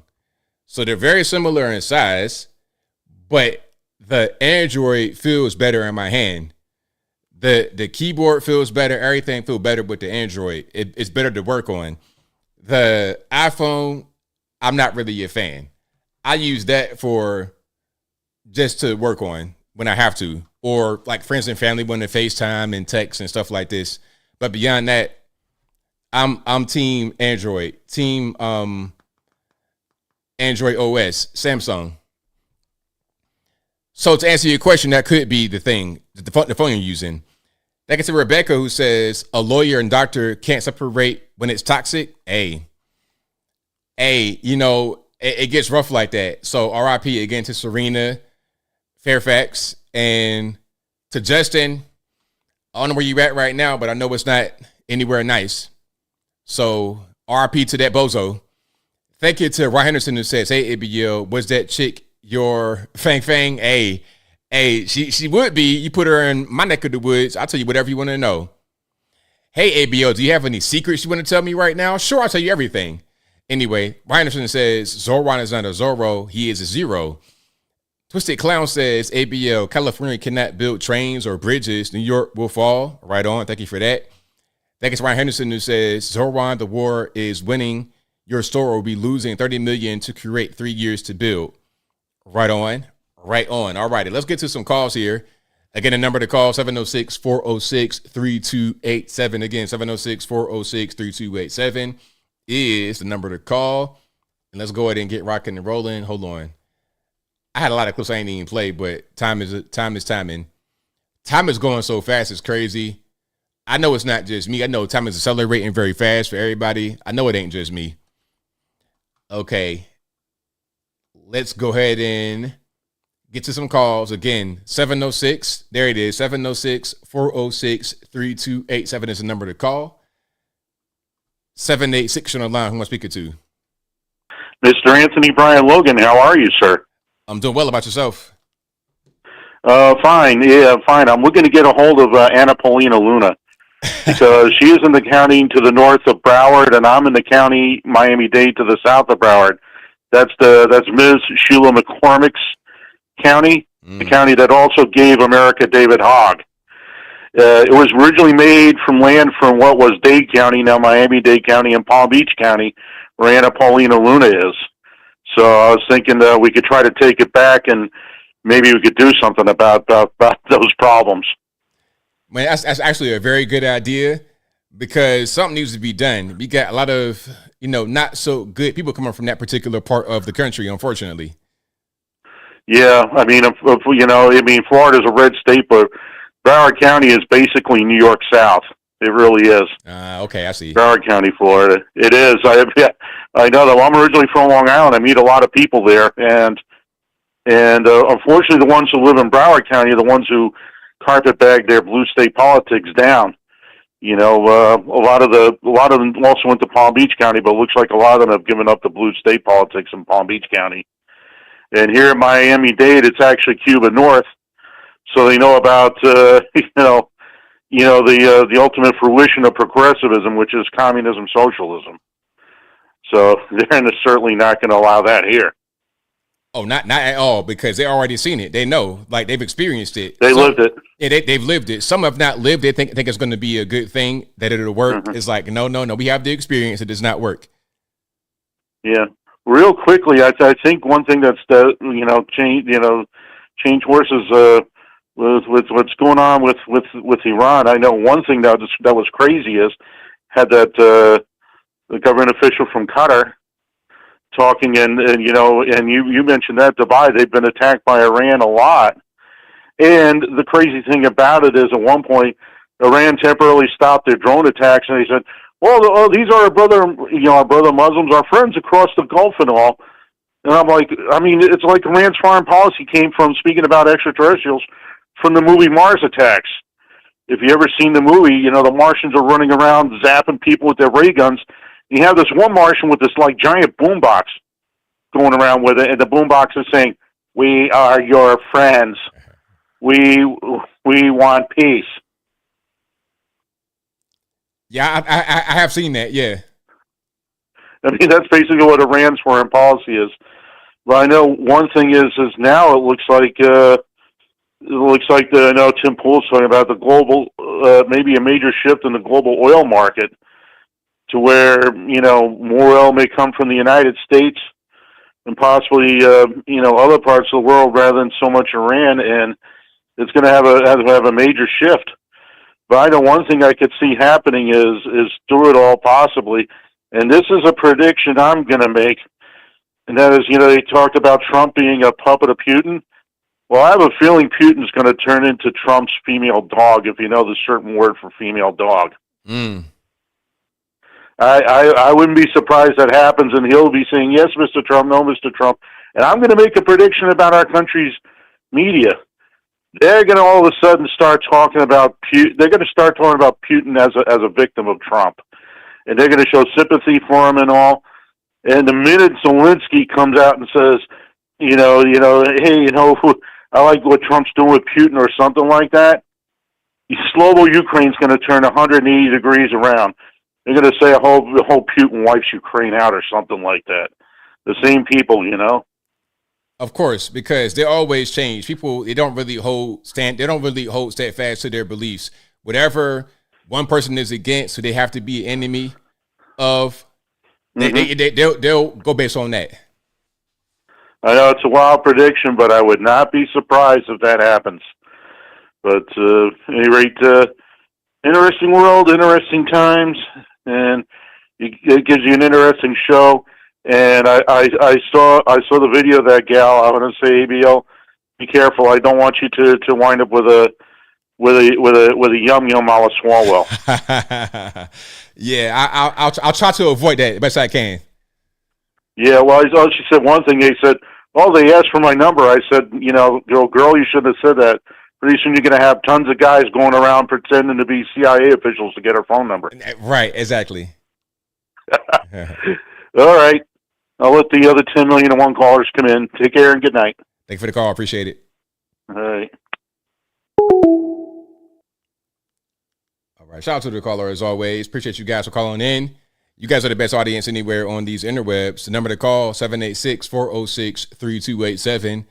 I'll be here for a little while longer, and you guys know I'm always here each and every Tuesday on Instagram. Shout out to you guys on the Instagram live stream, and thank you guys who watched the replay I put on YouTube on Friday night, 8 p.m. Thank you guys for that. But I'm live on Instagram each and every Tuesday at 9 p.m. Eastern Standard Time, and I'm live on the YouTube Wednesday and Saturday at 8 p.m. to right around 11 or so p.m. Eastern Standard Time. And I thank y'all for watching all the streams and the shorts and the long forms. The long forms, really. Shout out to the shorts, but the long forms is where it's at. That's where I really enjoy doing more than anything else. But I enjoy all the content, and I enjoy all you guys watching everything that I put out or whatever you want. But anyway, the number to call, 706-406-3287 is the number to call. I appreciate y'all for joining and rocking and rolling. Shout out to the people that be drinking. Like that's like, hey, I realize that a lot of people will call in. Not that my managers call, but some of you guys will be 3 sheets to the wind. Y'all drinking Modelo's and they still got Zimas. I don't know if y'all probably would drink that too. Drinking, calling in. A lot of y'all do that, but hey, whatever you're doing, do it responsibly. Don't be like Eric Swalwell out here acting the fool. Don't be like Hunter Biden smoking crack. Don't be doing nothing like that. Be responsible with whatever vice you got going on. Yeah, I can't do the whole drunk thing. I gotta be in control. I can't be too off the wall, too crazy. I gotta be, and for me, if I was to drink, all I do is just kind of get sleepy and just kind of be silly. I don't really like being like that. I like to be kind of up in the wake and vibrant. I don't like being like, that ain't really my thing. Yeah, no Tiger Woods activity. We don't need no Tiger Woods activity. Talking about some, hey, the president just called. I'm on the phone with the president. Okay, Tiger. Well, you want to, put your phone down? You want to try to walk in a straight line? Shout out Tiger. Hopefully everything good with Tiger. Tiger's had some issues. Hopefully Tiger's okay. Yeah, I worry about Tiger's well-being. Tiger's most certainly a legend among us, living legend. I want him to be good. I don't want to see Tiger one day on the side of the road flipped over from drinking while he's driving or being under some kind of influence of a drug. You definitely don't want that. Probably says I was a heavy drunk in my early mid-20s. See, you know what? I didn't even drink at all, like in my 20s. I wasn't a drinker at all. I was like super square, straight laced. Even now, maybe a glass of wine, red wine with dinner, okay, on occasion. But beyond that, nah, I'm a health guy. I'm a health guy. I don't even really play around like that. Like today, I fasted today. I had some food yesterday. I had some steak. The steak was okay. It was all right. I got it from this restaurant, Miller's Ale House, I go to occasionally. I had some steak, some wood fire shrimp, some broccoli, some rice. It was all right. I ate it. It did the trick. It did the trick. Yeah, I've seen the quartering before, Evil Gandhi. I've seen the quartering. He's also a drunker. Oh, okay. Well, hey, the quartering, if you're watching, you don't want to be, you know what I mean? You want to be. One thing I see influencers do, or like YouTube guys do, they get into vices, they get into unhealthy habits and behaviors, and then that will just kind of drive them down.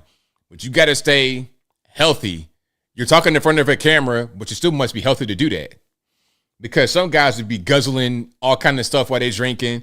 They be guzzling water, guzzling. I done seen guys, listen, I done seen guys on live streams drinking on a live stream. It's like, what are we doing? What are we doing? You're drinking on a live stream? You can't wait until you get off.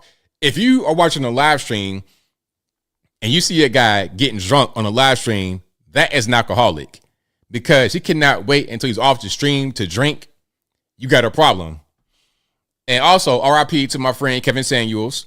He would drink the Red Bulls during streams. I don't do that. I don't do no energy drinks. One thing I did do before this stream, I had like 2 of the cola nuts. You ever seen the cola nut? 2 pieces of this really bitter nut you can eat.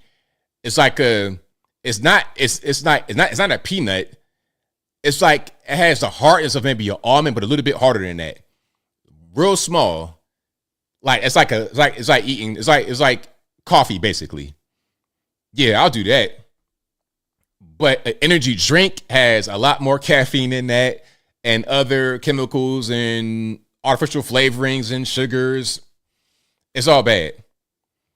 Cola nut, about a fragment of those, like 2 fragments of that with some water, and you good money. A natural stimulant. But I don't even do that much. Not at all. Quartering got Keno Casino Clips banned. I don't know nothing about that. That's some, you know what I mean? Ted Langley Fitness says one guy watched drinks while live streaming, but he's playing guitar and hanging out. Well, that's a little bit different. If you're talking, I don't know. Still, I think it's still something you shouldn't be doing on a live stream. Yeah. Kino Casino, I have no idea who that is. No idea. Almonds are pretty good. I'm reading some of the comments here. I prefer them over peanuts. I mean, it's a preference. I'm like, I'll eat almonds in a trail mix, but I would not eat almonds by themselves.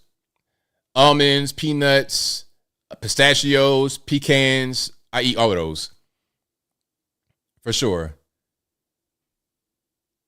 All right, hold on. I'm reading some of the more comments. Anybody want to call in before I wrap it up? Put the boy on top. The number to call, 706-406-3287. Paulie says, not going to lie, if I were a streamer, I'd hold drinking until then. Keep it responsible, though. Oh, so you would drink on a live stream just to be kind of amped up and be a little bit more exciting. But I'm always like this. I'm like this all the time. This is just how I am in general. So, you know, the drinking would not make it be better. I'd be doing a whole lot more stuttering. It'd be a mess. 310, you're online. Who am I speaking to? This is Ron from Georgia. How you doing, ABL? I'm doing well. About yourself? Oh, another big week. Man, oh, man. I tell you, brother, I'm just loving what we're doing. Our president, and, you know, I'm just really concerned about him, you know, these people still, you know, who's not getting behind our war efforts. You know, they trying to, you know, every time that he go ahead and make a statement that, oh, yeah, we got a settlement. You know, it looks like we're going to have the straits open up, and then they go ahead and change their mind. See, the thing about it is that these people, the Iranian government, they've always been like this. You know, they can't be trusted. You know, that's why the Reagan doctrine, you know, trust but verify. And the thing about it is that these people, you know, they never stick by their words. They're people who just don't stick by their word, even though we do. And the thing about it is that, you know, we still got our war machine still is out there getting resupplied. And, you know, they're going to fool around, and then next thing you know, we're going to go ahead and open right back up again and start tearing things up, you know, to bring them into submission. And, you know, it will happen. You know, I tell you, if our government, as far as like the news media and the politicians get behind the effort, the war effort, it'll be a short war, because the whole thing is that they're just trying to stop President Trump from, you know, the public demands. And the thing about him, he's a true leader. He don't go by what's in the wind. He goes by what's in his heart. He's truly desired to do what is best for our nation. I really do believe that. You know, I just can't get to the fact that people would just think that he wanted to try to hurt our country. He don't. But there's other people who do. And all these people who, like Omar and everything like that, she's getting herself fat, you know, with our tax monies, the inside trading and everything that she's going through with her husband, brother, and everything. This is what the problem is in our country today. And even like with Zohran, you know, they keep on coming up with more and more things to handicap millionaires and billionaires to the point that they're going to come out. Same thing about going on in California. You know, I believe that they're trying to get people broke out of there. All the money that they're scamming and everything in Somalia, the money's going over there. They're going to come back in New York and buy up everything. You know, they got those monies in some other account, you know, so they could come back in there and buy up things. You know, it's crazy. Get you out, get the Americans out, put foreigners in, people who don't have our nation's best interest. I tell you, you know, I'm seeing in my mind, I'm seeing things the way that they're plotting. These socialists are plotting to take over our nation, you know, one city at a time. You know, the more these ignorant people who has no idea about what's going on in America, just like the people didn't know about no tax on tips. The younger people, they don't pay attention to the news, outside of what they get off of what is that? I'm talking about the TikTok. If it's not on TikTok or MSNBC or CNN, they're not paying attention to any of that, any real news. They're not researching to find out for themselves, and that's where the problem is. That's where our problem is today. People need to be more knowledgeable about what goes on in our nation and really look for the heart and mind of what's good for our people and really understand that. They really do. I really believe that, but, we're going to come through this. We're still going to go through, America's going through birth pains right now. We're going through a birth pain right now. And the thing about it is that we can do it. Our president and his staff is doing their darndest to get things done as fast as they can. We're going to go ahead and take over the oil markets in the Gulf of America and what we got going on in Venezuela and the rest of our country when we start really start pumping the oils in our country. Hey, we're going to be coming up big time on that once we really start doing that, and once the Strait, like I said, we're not interested in what goes on over there really. And President Trump, he's not interested over there really. He's doing it for the world. He's not doing it for America because we got plenty of oil over here. We could if we got off the world market and put on what we just on our market, we'll be straight. We don't have to worry about what's going on. That's 20% what they need to do. If we don't have to do it, we do it because we want best for the world, not just for our country. And that's what people don't understand. We're doing it for the world, not just for our country. But we got things that we need to do in our country instead of the politicians doing everything they can to hinder our president from doing what is right, to try to stop him at every way. I'm telling you, we will be getting things done for sure. We will be getting things done for sure. And I thank God that like even with the ballroom, you got one judge went ahead and he's going to say you can build everything under the ground, but you can't build anything above the ground. Thank God that appellate court went ahead and said you can continue building. You can continue building. I tell you, these people, anything that's good for America, they hate. Anything bad for America, they love. We love everything that's good for our country. I love what everything's good for our country. The days of old, hey, people love our country. The people today, they don't know what they love. They don't even know how to love. They don't know how to love themselves. They don't know how to love their husband. They don't know how to love their wives. They don't know how to love their children. And especially, they don't know how to love their country. But those who do know love, do love.